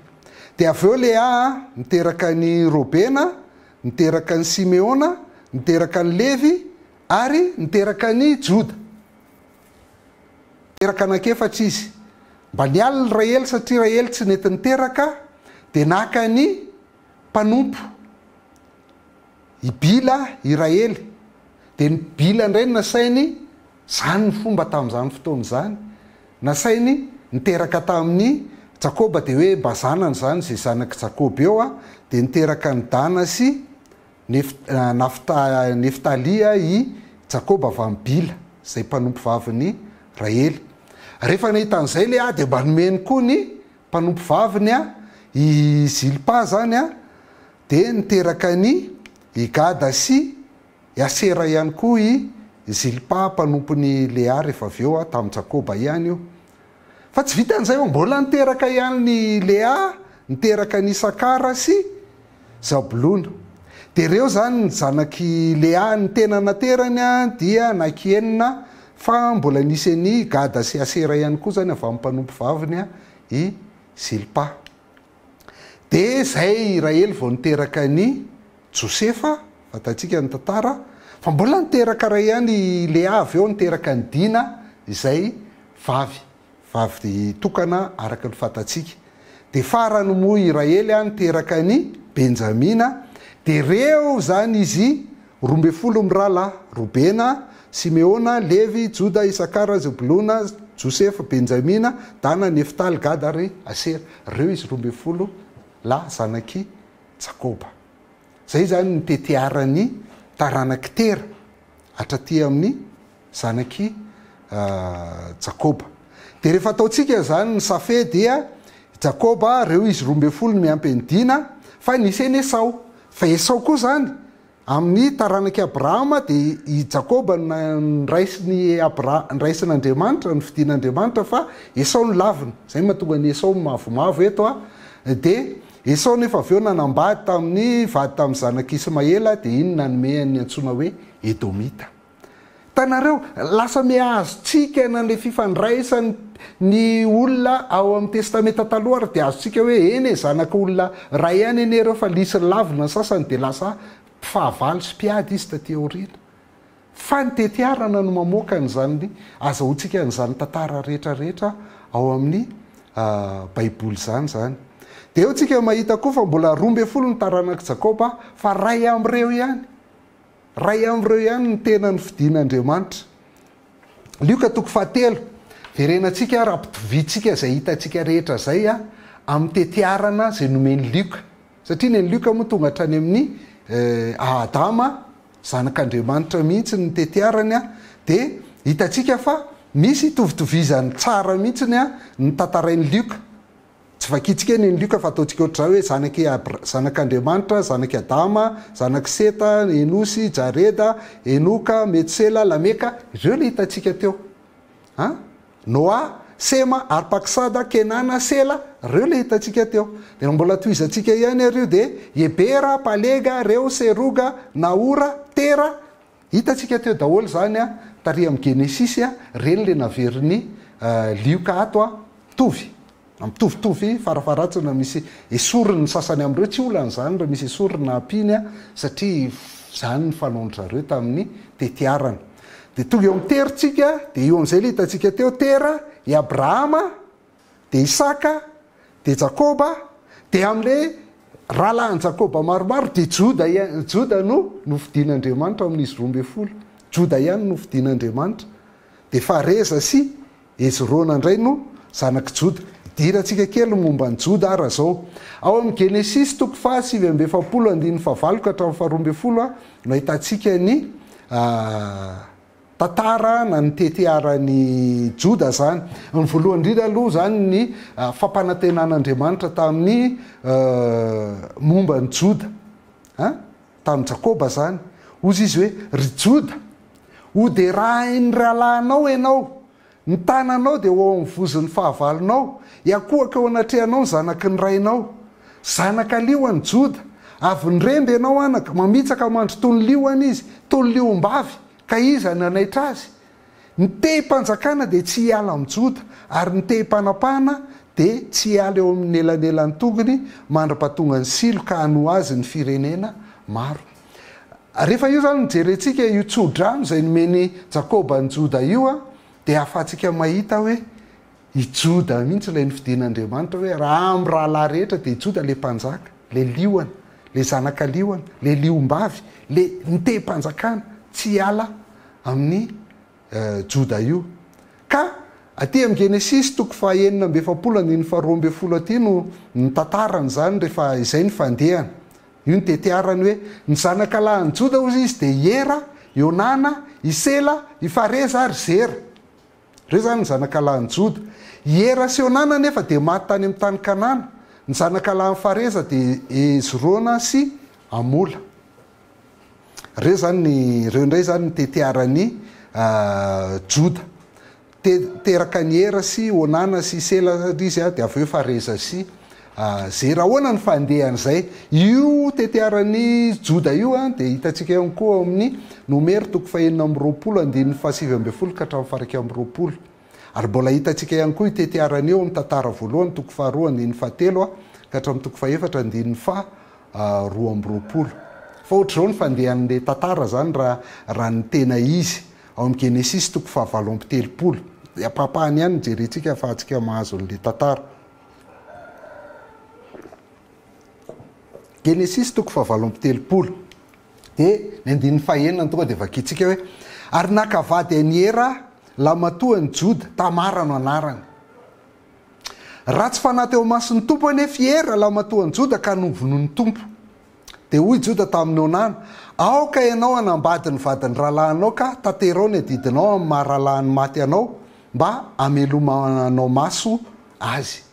Ty zany le loi du Lévira hoe rehefa tsy niteraka le zokiny de le zandriny no mitondra lolo azy. De Ionana ndray zany no niteraka ny Tamara, no nanambady ny Tamara azafady. Ka nefa rehefa nanambady ny Tamara Ionana de andiny fa sy fantatra Ionana fa tsy ho azy tsinona ny taranaka satria izy mamelo maso ny Era fotsiny. Ka rehefa nandry tamin'ny vadiny rahalahiny izy de nandraraka tamin'ny tany mba tsy hisy taranaka ho an'ny rahalahiny. Io le antsoina hoe onanisme zany. Rehefa manao firaisana de rehefa le tady ho tonga iny de tsy hoahana aingana le izy mba tsy hoany amin'le ramatoa zany de mba tsy be voka amin'izay. Zany mahita kristianina betsaka zany ny ataon'ny fanabeazanaizana. De nisy manontany avy eo hoe fahotana ve zany satria rehefa nandry tamin'ny vadiny rahalahiny izy de nandraraka tamin'ny tany mba tsy hisy taranaka ho an'ny rahalahiny de tsy nankasitrahan'ny tompo zay nataony ka nyvonony koa izy. De misy matahotra hoe le onanisme ve tsy akasitrahan'Andriamanitra fa maty. De ozy izy hoe tena farany anisan'ny contraception tsy tena tsara aloha le onanisme satria manimba filininy mialatsiny amin'le fiteny hoe tena enao le fa mety tsara iny de tsy hoanao le izy de tsy mety faharoa enao koa manatsoaka mety misy efa lasa ge tany de mety be voka ihany le vadinao na izany ary tena tsy mety io zany raha kanefa ny tsy fahotana le izy fa spesialy izy eto satria taranaka voafidy reto i Joda. Ka ny zanaky Joda zany le tondra ry amin'le Jesosy Kristy ka rehefa tsy mety miteraky Ionana de tapaka le taranaka de tsisy Jesosy. Zay le tiana tongavany eto.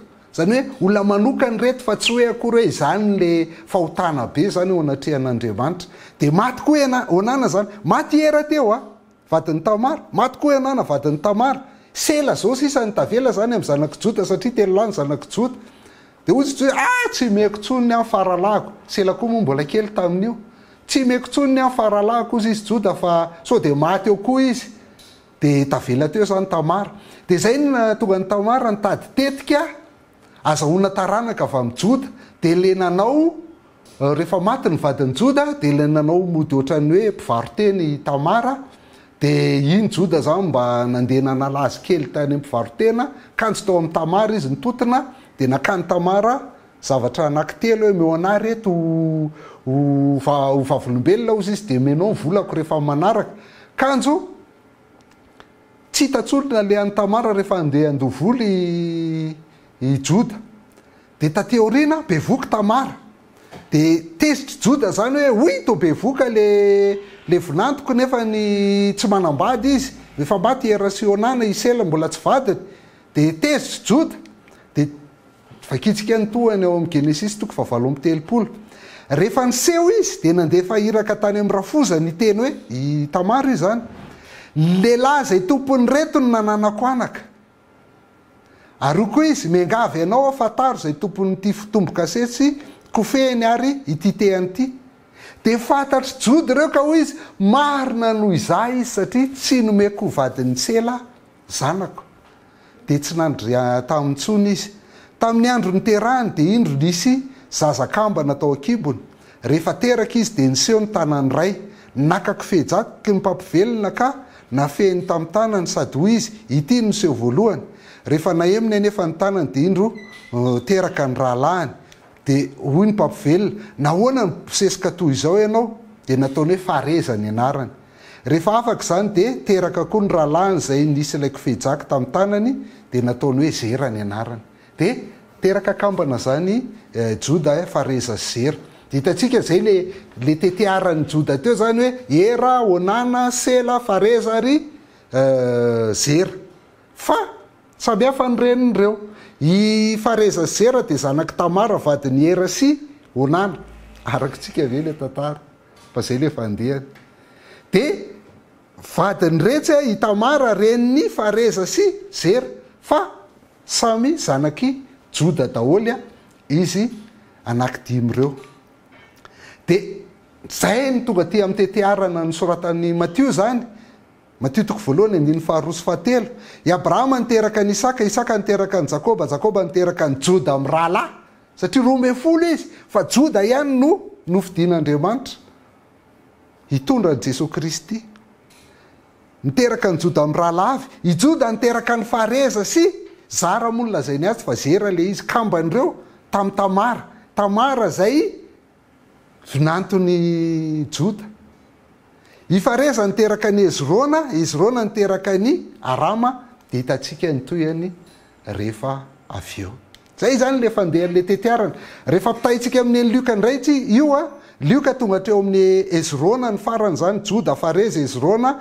de arama le hitatsika tetsy fa arinino ilazany lioka zany hoe nisy fomba fanoratra samy hafa fotsiny de avy eo Aminadaba Nasona Salmona Boaza Obeda Jese Davida tonga any amin'ny Davida tsika ny farany raha va ty amin'ny lioka amin'ny joda anina zany misy tsy fantatsika am'ireo fa tsy olany zany fa miditra ty amin'ny Salmona Boaza Obeda tsika ahoana ny filazany Matio azy Matio toko voalohany de eto amin'ny arama tsika zany zao na le arni le izy tary arama niteraka ny Aminadaba niteraka ny Nasona niteraka ny Salmona niteraka ny Boaza tam Rahaba de itsika tsara Rahaba lay tany Jeriko pon'ny Jeriko de Salmona ozy izy niteraka ny Boaza tam Rahaba i Boaza niteraka ny Obeda tam Rota Boaza sy Rota fatatsika amin'ny bokin'ny Rota i Obeda niteraka ny Jese niteraka ny Davida mpanjaka de io zany fa mifanaraka tsara ihany ny tantara atreto ny mampametra-panontaniana fotsiny fa zay moa zany lazainy fa tsy voatery zay fa mety misy taranaka ny sorona teo hoe ay ve Rota zany mamany Boaza fa fa mety bebeany na bebeany i Rota zany de hoe Rahaba zafady fa tsy Rota ty i Rahaba ny mamany Boaza ozy izy hoe i Salmona niteraka ny Boaza tamin'ny Rahaba i Rahaba zany ny mamany Boaza fa i Rota ny vadiny Boaza zay le tantara de mety hoe Rahaba mety tsy mamany fotsiny fa mety bebeany ohatr' zany fa nisy nitsoahana tao anatiny tsy olany zany aty amin'ny Rota mbola mitovy ohatr'izay ihany koa ny filazan'ny Rota azy zany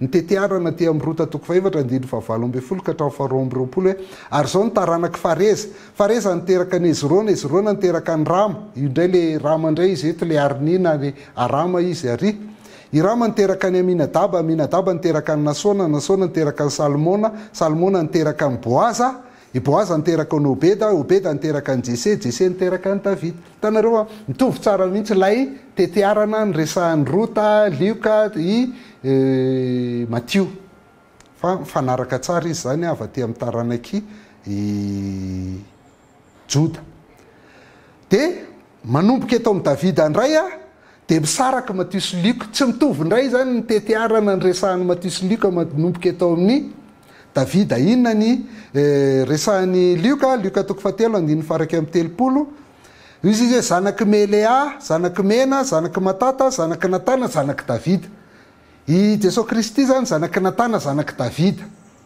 nefa ny Matio andiny fahenina sy fafito i Jese niteraka ny Davida mpanjaka, i Davida dia niteraka ny Solomona vadiny Oria, i Solomona tamin'ny vadiny Oria azafady, i Solomona niteraka ny Rehoboama, Rehoboama niteraka ny Abia, Abia niteraka ny Asafa. Eto zany ny sahirantsika hoe fa vaiza le izy avaty amin'ny Natana ve sa avaty amin'ny Solomona. Ny anton'izay hoa i Matio dia maneho ny mahampanjaka ny Jesosy Kristy. Zay ny tena filazantsara amin'ny Matio hoe Jesosy Kristy mpanjaka. Noho izany ny toyany rehetrarehetra manomboka eo amin'ny Matio zany manomboka eo amin'ny Solomona, Davida, Solomona sy ny toyany dia mpanjaka daholo ny toyany rehetrarehetra eo. Mampiseho hoe taranaka mpanjaka tokoa Jesosy Kristy. Fa ho an'ny Lioka indray dia mampiseho an'le maha-olombelona tanteraka ny Jesosy Kristy, le l'homme parfait, an Jesosy Kristy le madio, dia tsy avaria amin'ilay fijagajagana ny resahany azy fa avaty amin'ny Natana, zay rahalahin'ny Solomona ihany Natana io zany rahalahin'ny Solomona fa tsy Solomona zany nitondrany Lioka anazy. Mety hoe natsangany Natana ho zanaka zany ve le zanany rehetrarehetra avy eo dia iny nitoy avaty amin'ny nandresany Lioka anazy zany. Fa jerentsika kely tetiarana kely anankiray koa ahitantsika ny hoe vady aman-janaka Davida. Vady aman-janaka Davida ahitantsika hoe Natana Solomona dia mpirahalahy. Tantara voalohany toko 7 andiny voalohany ka hatramin'ny 7 no miresaka an'izay. Izao ny zanaka lahin'ny Davida zay naterany tao Hebrona. Iamona ny zanakina Ainoma Jezraelita ny Lamatoa. Aminona zany ny Lamatoa. Dia i Daniela zanaka Abigaila Karmelita ny Laevo. I Absaloma zanaka Mana zanaka vavin'ny Talmai mpanjakan'ny Gesora ny 7. Dia Adonia zanaka Agita ny 4. Sefahita zanaky Abtala ny 5. I Jitireama zanaky Egla vadiny ny 9. Ireo enireno naterany tany Hebrona taony nanjakany 7 taona sy enim-bolana, ary tany Jerosalema kosa ny nanjakany 7 taona. Enina zany ny zanany eto fa enina ny vadiny, enina ny zanany tamin'ny vadiny anakenina. Raha mihitsy ty Davida ty. Hatramin'izao aza mbola tsy mahita firy-marina ny tena vadiny Davida sy ny vady sy ny ranony Davida, fa eto aloha zany tsika mahita enina, zazalahy enina fa amin'ny vady enina. Zay ny tany Hebrona. Toy avetsika amin'ny reto ny naterany tao Jerosalema indray. I Simea, Sobaba, Natana ary Solomona, ireo efadareo dia naterany tamin'ny Batsoa zanaka vavin'ny Amiela.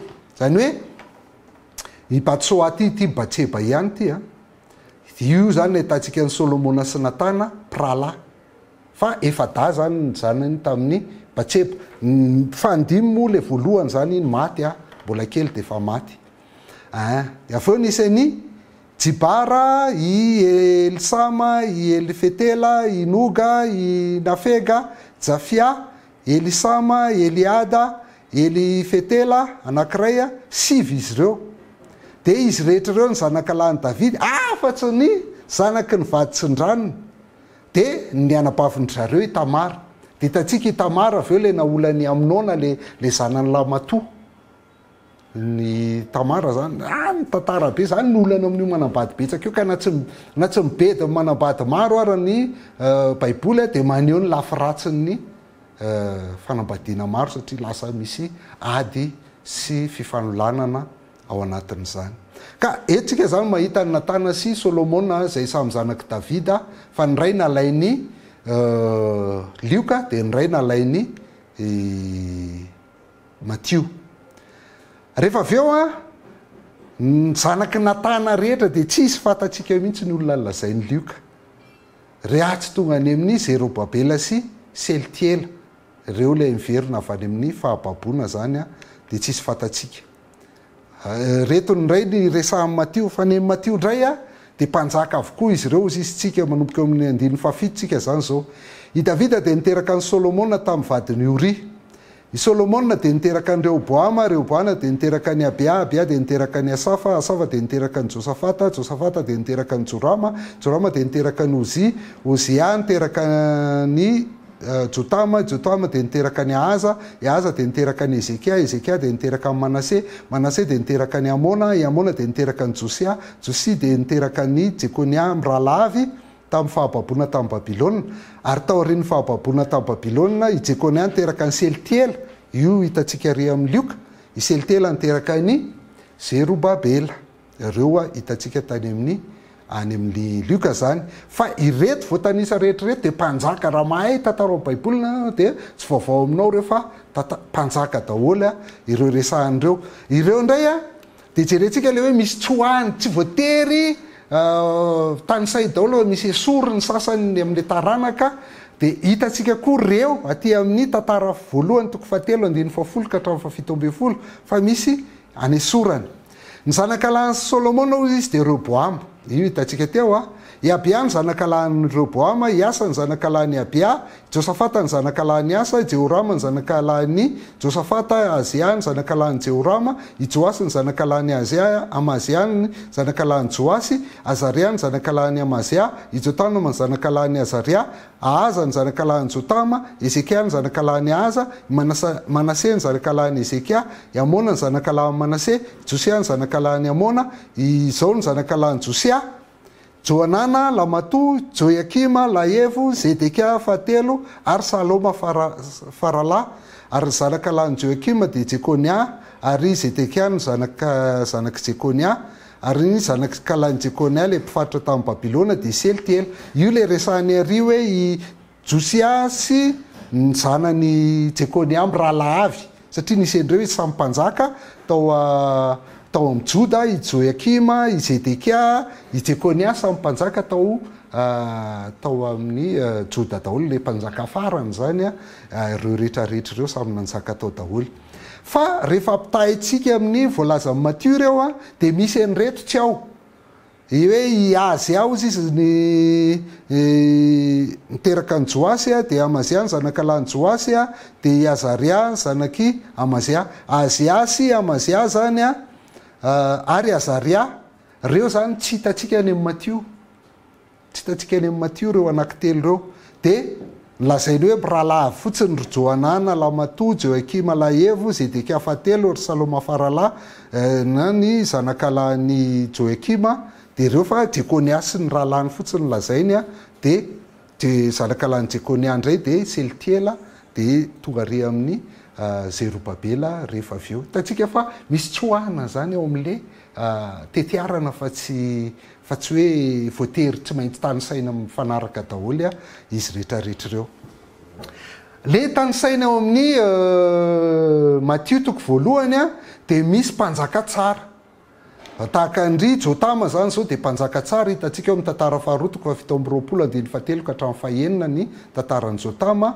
Mpanjaka tsara koa Ezekia, anisan'ny mpanjaka tsara koa Josia, de mpanjaka tsara ihany koa Josafata na somary nanondrana kely ihany ary tamin'ny farany de Ozia koa dia mpanjaka tsara ihany koa satria nainy bebaka ihany koa izy tamin'ny farany. Reo zany mpanjaka tsara. De nisy ny ray mpanjaka ratsy tanisaina ao anaty tetiaran'i Jesosy Kristy, anisan'ny mpanjaka ratsy Jehorama de i Ahaza ihany koa fantatsika tena mpanjaka ratsy mihitsy nanambadin'ny Jezebela, de i Manase tena raha farany zay ratsy indrindra mpanjaka, fa Manase talohan'ny hafatesany de bebaka. I Amona mpanjaka ratsy ihany koa, nisy mpanjaka ratsy zany Jehorama, Ahaza, Manase ary Amona. Nisy indray ny mpanjaka ratsy fa nahavita zavatra tsara ihany tao anatiny de i Abia zany, amin'ny tantara faharoa toko 7:10 na hitantsika azy. De misy indray tsara fa ratsy fefary izy, mpanjaka tsara fa ratsy fefary de i Asa zany de mpanjaka tsara fa ratsy fefary. Reo zany ny karazana mpanjaka rehetra zay tanisainy Matthieu ao amin'ny razambeany Jesosy Kristy. Misy ny tsara, misy ny ratsy fa navita tsara, de misy ny tsara fa ratsy fefara. De teo ihany koa ny mpanjaka mibebaka tahaka ny Rehoboama zany. De io Rehoboama, Abia, i Asa mpanjaka ratsy i Jorama, i Josafata, Ozia, Ezekia, Josia tsara, de reto le ratsy mibebaka le Rehoboama bia asa fa ny tena ratsy zany de Jorama Jota Mahaza Manase ary Amona. Manase moa bebaka ihany fa ratsy ny nataony fa tamin'ny farany izy de mibebaka zay. De miditra indray tsika ty amin'ny taorian'ny fahababona tamin'ny Babilôna Jekonia de niteraka ny Selitela, Selitela de niteraka ny Jerobabela de akaitoko voalohany de ny voalohany rehefa miverina ry amin'ny fahababona zany tamin'ny andro voalohany tamin'ny volana fahaenana tamin'ny taona faharoa nanjakany Darius mpanjaka ny natongavany tenin'ny tompo zay noentiny agaimpaminany tamin'ny Jerobabela zanaky Selitiela gouvernoura tany Joda tamin'ny sy tamin'ny Josoa zanaky Jozadaka mpisolona be laza hoe hitanareo rehefa niverina avy amin'ny Babilôna zany zareo de nisy ny Jerobabela zanaky Selitiela io.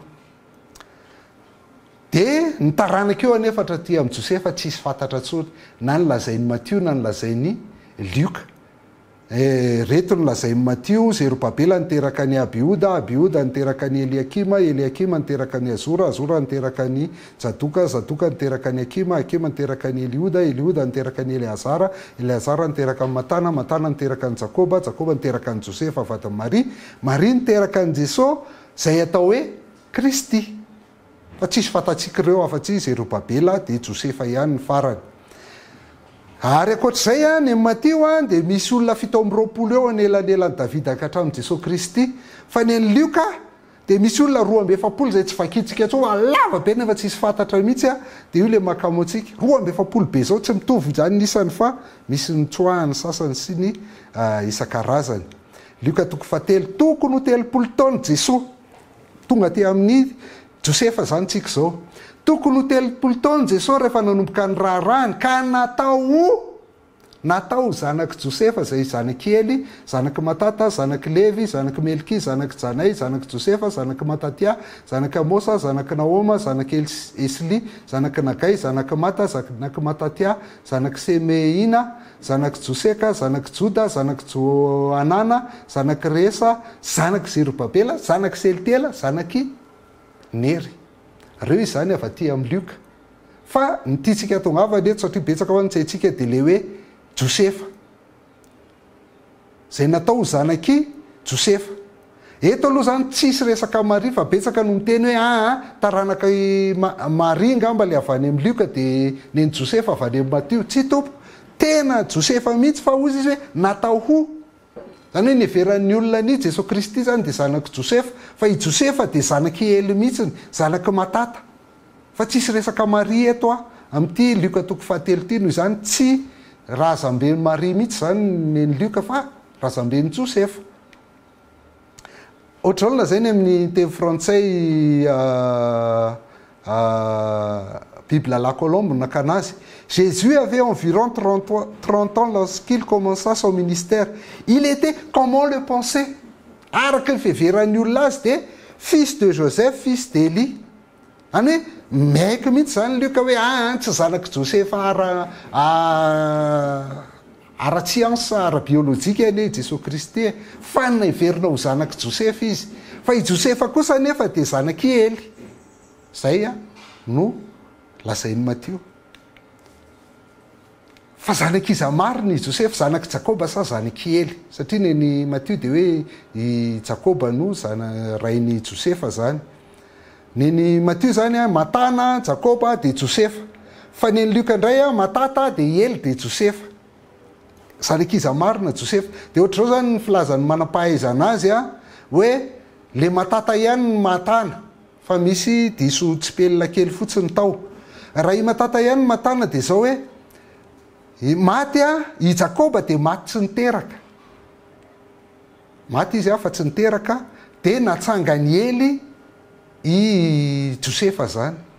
Zany hoe le Josefa zanadralahany Jakoba zany nandova azy zay manana zo lasa mpanjaka i Josefa satria zanaky Jakoba zanaky Ely satria izy no mpandovany Jakoba zay ny tena izy. Fa neny Lioka zany dia zanakaranofony Jakoba Josefa. Zany hoe Jakoba mihitsy ny tena dadany andray zanakaranofy Josefa zany hoe zanaka mpandova i Matio azafady adray zafady a ely a no tena rainy Josefa ara-nofo ala fa ny Matio indray zanakara-dalàna i Josefa zany hoe tsy tena zanaky Jakoba fa mpandovany zafady a mpandovany Jakoba i Josefa fa tsy tena zanaka fa ny tena rainy Josefa zany de ely zay ny lioka satria lioka izy tsika de milaza an'le Jesosy Kristy ara-nofo fa i Jakoba milaza ny Jesosy Kristy ho mpanjaka de mety ho mpanjaka zany Josefa sy ny zanany a no izy nandovany Jakoba zay mananjo ho am'izay izy a raha vaty amin'ny Jakoba fa mety ho mpanjaka ihany Josefa rehefa avaty amin'ny lioka nefa na izany azy avaty amin'ny ely lioka toko voalohany 17 de ahitantsika indray a any Josefa zany hoe lioka io hoany amin'ny Virjina ray zay voafofo vadiny lehilahy atao hoe Josefa avy tamin'ny taranaky Davida tanareo fa Josefa de tena taranaky Davida mihitsy ary ny anaran'le Virjina vadiny de Marie tena taranaky Davida zany a i Josefa raha araka io teny io sy lay tetiarana fa i Marie kosa de mila azotsika fa taranaky Arona fa tsy taranaky Joda akory na taranaky Davida akory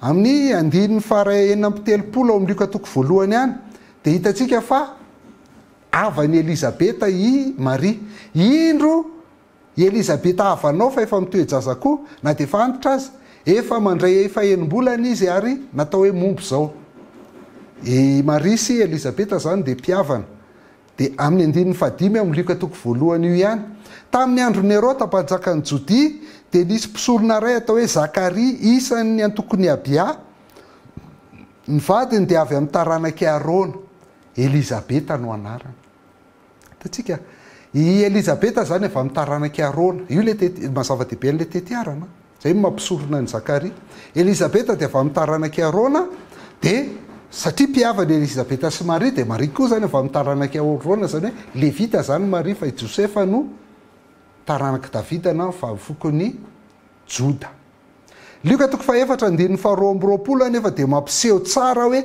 izy rehetra de niaiky azy sady talanjona no teny pasoavana naloko ny vavany ka ho izy tsy zanaky Josefa vaty miantso an'i Jesosy Kristy zany a ho an'ny olona de zanaky Josefa foana i Jesosy Kristy na dia Virjina ary Marie ka ny fanan'Andriamanitra no nanaloka azy dia ho an'ny olona rehetra de zanaky Josefa Marie zay natonga lioka amin'ny toko 7 hoe natao ho zanaky Josefa i Jesosy Kristy akoatr'izay ao amin'ny Matio toko 5 ndray tsika zao a de misy anarana vehivavy 5 ao tsy tena voalaza ozy izy tsika teo ny vehivavy a fa rehefa teny ilaina izy de misy ao ny voalohany a reo vehivavy reo nefa de na reo vehivavy reo tsy jiosy ajentilisa na reo vehivavy reo tsy tena tsara fitondratena loatra voalohany am'ireo i Tamara de azo lazainy hoe kananita tsy tena voalaza mazava fa tena mety ho kananita mihitsy i Tamara satria tena niaina ohatrany kananita fa le izy le modiny nanao mpivarotena zany a mba ahafahany mandry amin'ny rafozany tanareo tsy tena normal loatra kanefa zany ny aviany Jesosy Kristy sady mpivarotena no nandry tamin'ny rafozany a zay no nazahoany any fareza i Rahaba no vehivavy faharoa voalaza ao de Rahaba fatatsika fa vehivavy mpivarotena tao Jeriko fa izy nandray le mpisafotany iny a de zay no nahavitra anazy sy natonga azy ho isan'ny vahoakan'Andriamanitra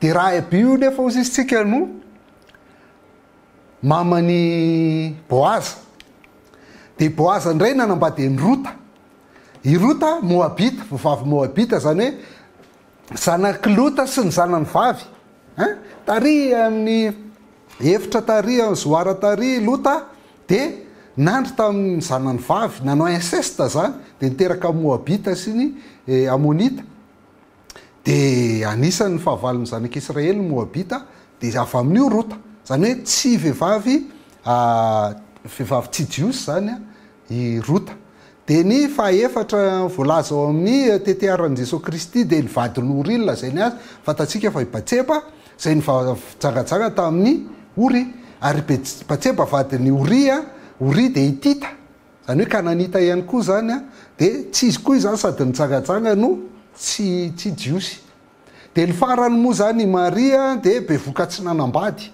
satria Virginy de efa bevoka hitantsika tsy tena norma daholo zany reto vehivavy ny avian'i Jesosy Kristy sady tsy tokony ao anaty tetiarana izy a no tsy jiosy izy a no tsy tena tsara tsy tsara laza angamba raha izay no ilazantsika nefa izay ny avian'i Jesosy Kristy ny tiana ambara ao anatin'izay de zao hoe manana anjara amin'ny fahatongavan'i Jesosy Kristy daholo ny olona rehetra na jentilisa na mpanota na lehilahy na vehivavy na mpanjaka de zany rehetrarehetra zany de nanana anjara amin'ny fahatongavany Jesosy Kristy ka tsika mpanota rehetra moa ny antony nahatongavan'i Jesosy Kristy dia normal izany rehetrarehetra izany jerentsika indray lay hoe maninona moa no ataony hoe 17 le izy matitoko voalohany 17 azafady matitoko voalohany 17 ny taranaka rehetra treo amin'ny Abrahama ka hatramin'ny Davida de taranaka 17 ary hatramin'ny Davida ka hatramin'ny nifindrana tamin'ny Babilona de taranaka 17 ary hatramin'ny nifindrana tamin'ny Babilona ka hatramin'ny Kristy de taranaka 17 maninona ny 17 nisan'ny fidiny tamin'ireo de nefa nisy ny tsoahany avy eo le taranaka tao anatiny izay le hoe symétrie satria voalohany de manindry ny mahataranaka Davida an Jesosy Kristy izy io tena tsy indriny mihitsy hoe taranaka Davida Jesosy Kristy noho izany manana zo mpanjaka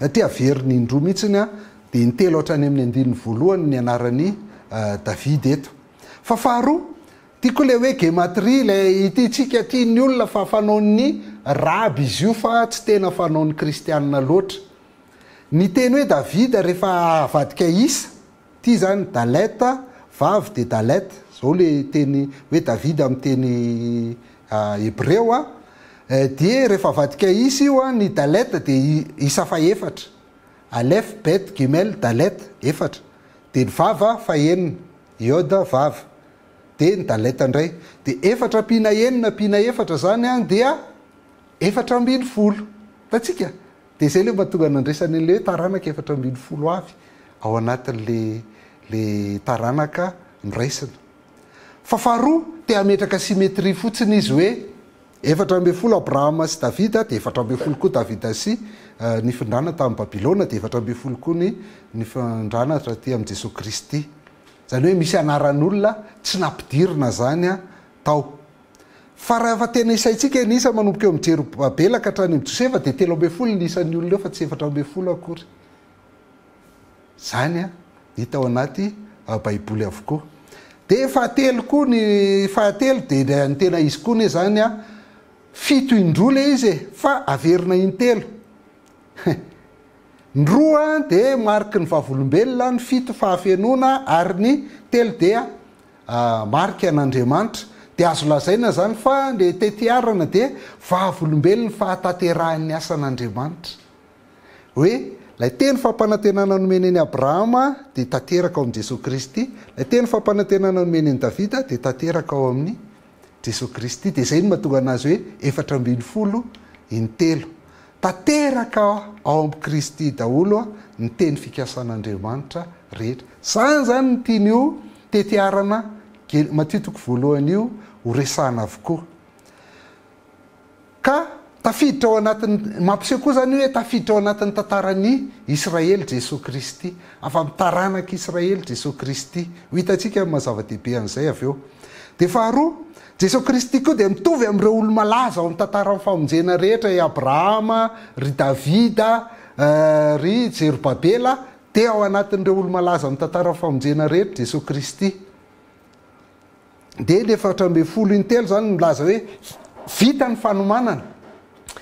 ny fanomanana ny amin'ny fanatanterahana ny teny fikasana de rehefa tonga Jesosy Kristy de iny amin'izay zay tena aboutissement le fahataterahan'ny teny fikasana tateraka ao amin'ny Kristy ny zavatra rehetra hoe aminao no hitahina ny taranaka ao no hitahina ny firenena rehetra eto ambonin'ny tany Matthieu toko voalohany 2:20 sy 3:20 de hitantsika fa averiny Matthieu indimy ao amin'io Matthieu toko voalohany iny hoe atateraka ny soratra masina, atateraka ny soratra masina, fa ataterahany soratra masina mihitsy zany a ny fiavian'i Jesosy Kristy satria tantara ny fahaterahan'i Jesosy izy dia averiny indimy zay. Andiny faharoa amby roapolo, izany rehetra izany dia tonga mba hatateraka izay nampilazain'ny tompon'ny mpaminany hoe indro ny Virjiny toe-jazaka hiteraka zazalahy ny anarany dia ataon'ny olona hoe Emmanuel, izany hoe raha dika amintsika Andriamanitra. Mba hatateraka izay nampilazain'ny tompo voalohany.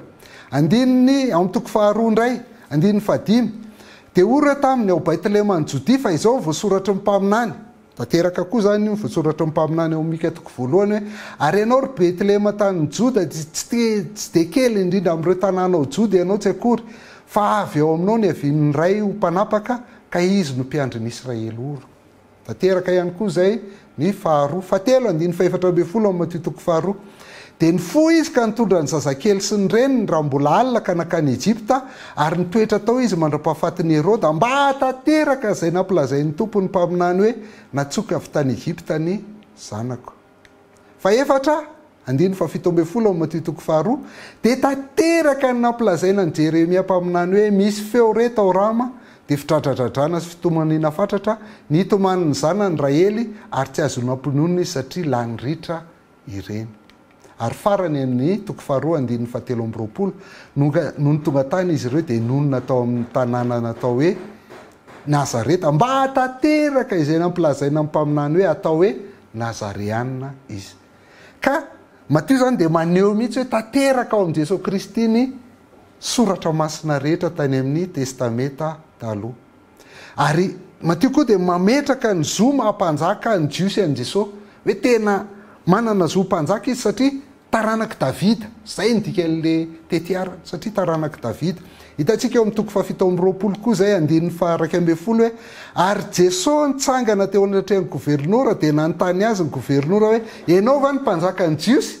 Dia hoy Jesosy voalaza anao. Anaiky mihitsy hoe tena mpanjaka ny Jiosy hoy Jesosy Kristy. Ary amin'ny andininy fito amby telopolo dia napetraky Pilato amin'izay zany zay teny zay ary napetany teo ambonin'ny lohany soratra milaza ny nanamelohana azy hoe ity ny Jesosy mpanjakan'ny Jiosy. Zay mihitsy le tena fizina identité tiany Matio apetraka amin'ny Jesosy Kristy hoe mpanjaka io Jesosy Kristy io. Fa ny tetiarana koa dia manao hoe avaiza ny finoana kristianina. Ny finoana kristianina dia tsy finoana tonga ho azy teny fa misy tantarany, misy fiaviny, misy razambeny ary misy tetiarana. Ny tetiarana dia mamoneo hoe misy dingana lehibe natongavana amin'izany finoana kristianina zany. Nisy fanomanana napetrak'Andriamanitra tao nanomboka tany amin'ny Abrahama izay rain'ny Jiosy ka mahatonga ny Jesosy Kristy nilaza ao amin'ny Jaona toko faefatra andiny faharoa amby roapolo hoe ianareo dia mivavaka amin'izay tsy fantatrareo fa izay kosa mivavaka amin'izay tsy fantatra satria avy amin'ny Jiosy ny famonjena. Dia mampiseho mihitsy hoe tena avy amin'ny Jiosy mihitsy Jesosy Kristy satria taranaky Abrahama. Ka hatreto zany le zahantsika nasiana tare daholo ilay anaranao amin'ny tetiarana rehetra mba hahatonga antsika oliana amin'ilay izy fa rehefa manomboka fantatsika zany le sary dia manomboka tiatsika no mijery ny sary anankiray dia ny zahantsika nasiana tare daholo ilay anarana tao. Fa tetiarana koa dia mampiseho ny fifandraisan'Andriamanitra amin'ny vahoakany. Hoe ny fifandraisan'Andriamanitra amin'ny vahoakany io ka miorina ao amin'ny tantara, miorina ara-tantara io fa tsy zavatra tonga ho azy, zavatra efa mampiseho tsy miova mihitsy Andriamanitra eo anatrehany. Ary mampiseho hoe Jesosy ilay mpanjaka, le Mesia mpanjaka. Zany ny aseho an'io tetiarana io. Hoe i Jesosy Kristy dia isan'ireo olo malaza ny tantaran'ny Israely fa i Jesosy Kristy koa dia isan'ny vahoakan'Andriamanitra, Jiosy, Israelita. Zay vahoakan'Andriamanitra tsotra izay ahitantsika zavatra mitranga. Io vahoaka io vahoaka tsisy tsinitsininy, vahoaka kely. Tsy no nilaza anao izy fa no ianao kely indrindra no fidianako anao izy Andriamanitra. Fa vahoaka ny fidian'Andriamanitra io vahoaka io. Ka hatrany amin'ny Abrahama zany na teo raha tsy fahatanterahany vahoaka Israely tsy vitany hoe tsy tanteraka fa vahoaka mafiatoka. Tsy mety manara-dalàna ny zanak'Israely dia nateo ary izay fivadihan'ny zanak'Israely tamin'Andriamanitra foana izay dia mitana ny tena fikasany hatrany Andriamanitra. Fa rehefa niteny izy hoe avy amin'ny taranaka ao no hitahinany firenena rehetra dia avy amin'ny taranaka Abrahama tokoa ny hitahinany firenena rehetra tonga hatraty Madagasikara izany fitahiana izany. Dia mampiseho zany ny tetiarana fa mifehy tantaran'Andriamanitra. Voafehin'Andriamanitra ny tantara, ninona ratsian'ny olona, ninona ratsy ataon'ny olona, ninona fialan'olona amin'Andriamanitra dia Andriamanitra tsy maintsy manatanteraka ny sitrapony ao amin'ny tantara. Dia mampiseho koa hoe karazan'olona maro no tafiditra ao anatin'ny fikasan'Andriamanitra io. Misy eo lehilahy, misy vehivavy ao anatin'ny fikasan'Andriamanitra, misy jiosy, misy jetilisa, hitantsika eo amin'ny tetiarana daholo zany. Misy mpanjaka, misy olona tsy fantatsika akory hoe izy ty fa dia ao anatin'ny olona izay nampidirin'Andriamanitra ao amin'ny fikasany. Misy mpanjaka tsara, misy mpanjaka ratsy, misy olona tsara, misy olona ratsy, fa ireny rehetrarehetra ireny mandrafitra ny planina n'Andriamanitra ho an'ny olombelona tongavan'i Jesosy Kristy ety ambonin'ny tany. Mampiseho zany fa matoky azo atokisana foan'Andriamanitra amin'ny zavatra rehetra. Hitanareo fa ianona niteraka ny anina le izy fa tongotsika hoe mahatoky rangahy io Andriamanitra io. Tsy miala amin'ny teniny io fa rehefa ny teny io zay dia tsy maintsy tanterana izay na hoela na haingana. Zany ny Andriamanitsika. Ka na tsy matoky aiza ny olombelona, na tsy matoky aiza ny olombelona dia Andriamanitra tsy maintsy matoky foana. Tsy mahazo miala amin'ny tenina izy, tsy mahazo miala amin'ny tenina izy fa tsy maintsy manatanteraka ny tenina. Dia tapitra hatreo amin'ny matitoko voalohany tetiarana, ary amin'ny lioka koa moa mbola milaza an'izay, tsy misy tetiarana intsony aty aoriana. Ilay tetiarana izay resahan'ny Paoly amin'ny Timoty sy Titosy dia tetiarana amin'ny gnostika zany izay miresaka ny éon. Ireny le hoe aza miraharaha, aza miditra amin'ireny ozy izy. Fa raha tetiarana teorianan'i Jesosy Kristy koa dia tsy ilaina intsony zany ny tetiarana teorianan'i Jesosy Kristy. Ka zao no nambaran'i Jesosy Kristy, tsy miainga intsony avy amin'ny hoe taranaka jiosy, taranaka Abrahama ve ianao, manana tetiarana ve ianao, tsisy ilana an'izany tetiarana izany intsony rehefa tonga Jesosy Kristy. Fa amin'ny Jesosy Kristy ny tahinan'ny firenena rehetra. Izay mino an'i Jesosy Kristy dia zao lazain'ny Jaona voalohany, toko voalohany, 2:12 sy 13 hoe fa izay rehetra nandray azy dia nomeny hery ho tonga zanak'Andriamanitra dia izay mino ny anarany. Dia ireo izay tsy nateraka ny raha, tsy hoe satria ray raha amin'ny Abrahama ianao na ray raha amin'ny jiosy ianao izay no mahatonga anao zanak'Andriamanitra. Tsy tompo, tsy avy amin'ny dadanao sy mamanao zany hoe dadanay mpivavaka be, pastera, dia izay no mahazanak'Andriamanitra anao. Tsy zanak'Andriamanitra ianao zany fa zafikelyn'Andriamanitra raha izany no izy. Andriamanitra nefa tsy manan-zafikely, na ianao zanany na ianao tsy zanany. Ka tsy ny olona nateraka ny raha zany, tsy avy amin'ny raha iraisana no mahazanak'Andriamanitra ny olona. Tsy avy amin'ny sitrapony nofo, tsy avy amin'ny sitraponao koa. Tsy mbola nisy olona mihitsy nifidy ray aman-dreny. Fa rehefa nateraka ny ray aman-dreny izy dia ray aman-dreny io zany izay niteraka azy. Noho izany tsy tsika no mifidy an'Andriamanitra ho ateraka Andriamanitra, fa nateraka Andriamanitra tsika mahazanak'Andriamanitra tsika. Ary tsy noho ny sitrapon'ny olona, tsy sitrapon'ny mpitory filazantsara, tsy sitrapon'ny toriana filazantsara, tsy sitrapon'ny ray aman-dreny, tsy sitrapon'ny iza no mahatonga antsika ho lasa zanak'Andriamanitra, fa rehefa nateraka Andriamanitra ianao dia izay no mahazanak'Andriamanitra. Ny andrasan'Andriamanitra antsika dia ianao mino an'i Jesosy Kristy, ka na gasy na vazana japonais ianao, na sinoa na karana na amerikana, na jiosy na tsy jiosy, rehefa mino an'i Jesosy Kristy ianao dia lasa zanak'Andriamanitra, fa tsy ilaina intsony ny tetiarana. Ny tetiarana dia ahafahantsika mahita hoe avaizy Jesosy Kristy, fa rehefa tonga eo amin'i Jesosy Kristy dia izay mino azy dia lasa zanak'Andriamanitra avokoa. Izay ny antenaiko, zavatra anankiroa no telo no tiako aseho antsika. Voalohany, tiako tiavinao amin'izay ny tetiarana satria nanomboka azokazonao izy amin'izay. Vereno, jereny ty horonan-tsary ty dia ho azonao ny tetiarana. Raha izay. Faharoa, tiako hitanao mahatoky Andriamanitra nanao ny tetiarana ninona tsy fahataterahan'ny olona dia Andriamanitra tsy maintsy mitana ny teny nomeny ary tsy maintsy tonga Jesosy Kristy fitahinan'ny firenena rehetra ilay zanaky Abrahama. Ny fahatelo dia tsotra, manomboka eo amin'i Jesosy Kristy kosa dia na iza na izy ianao, na inona firenenao, na inona firenenao, na inona firazananao, na inona harenao, na inona fahaizanao, na inona volokoditrao, na inona be anao, na inona lehilahy ianao na vehivavy, rehefa mino an'i Jesosy Kristy ianao dia lasa zanak'Andriamanitra satria nandray an'ilay fitahiana avy amin'ny Abrahama sy ny taranaka Abrahama dia Jesosy Kristy zany. Dia antenaiko fa hipetraka ny mazanak'Andriamanitra ao ary atoky an'le rainao ianao a zay tsy miova fa mahatateraka ny asany a anio ary mandrakizay a ary farany a dia antenaiko fa ho tiavinao amin'izay itititiarany ity misaotra anao amikasy MMB manaraka indray bye bye.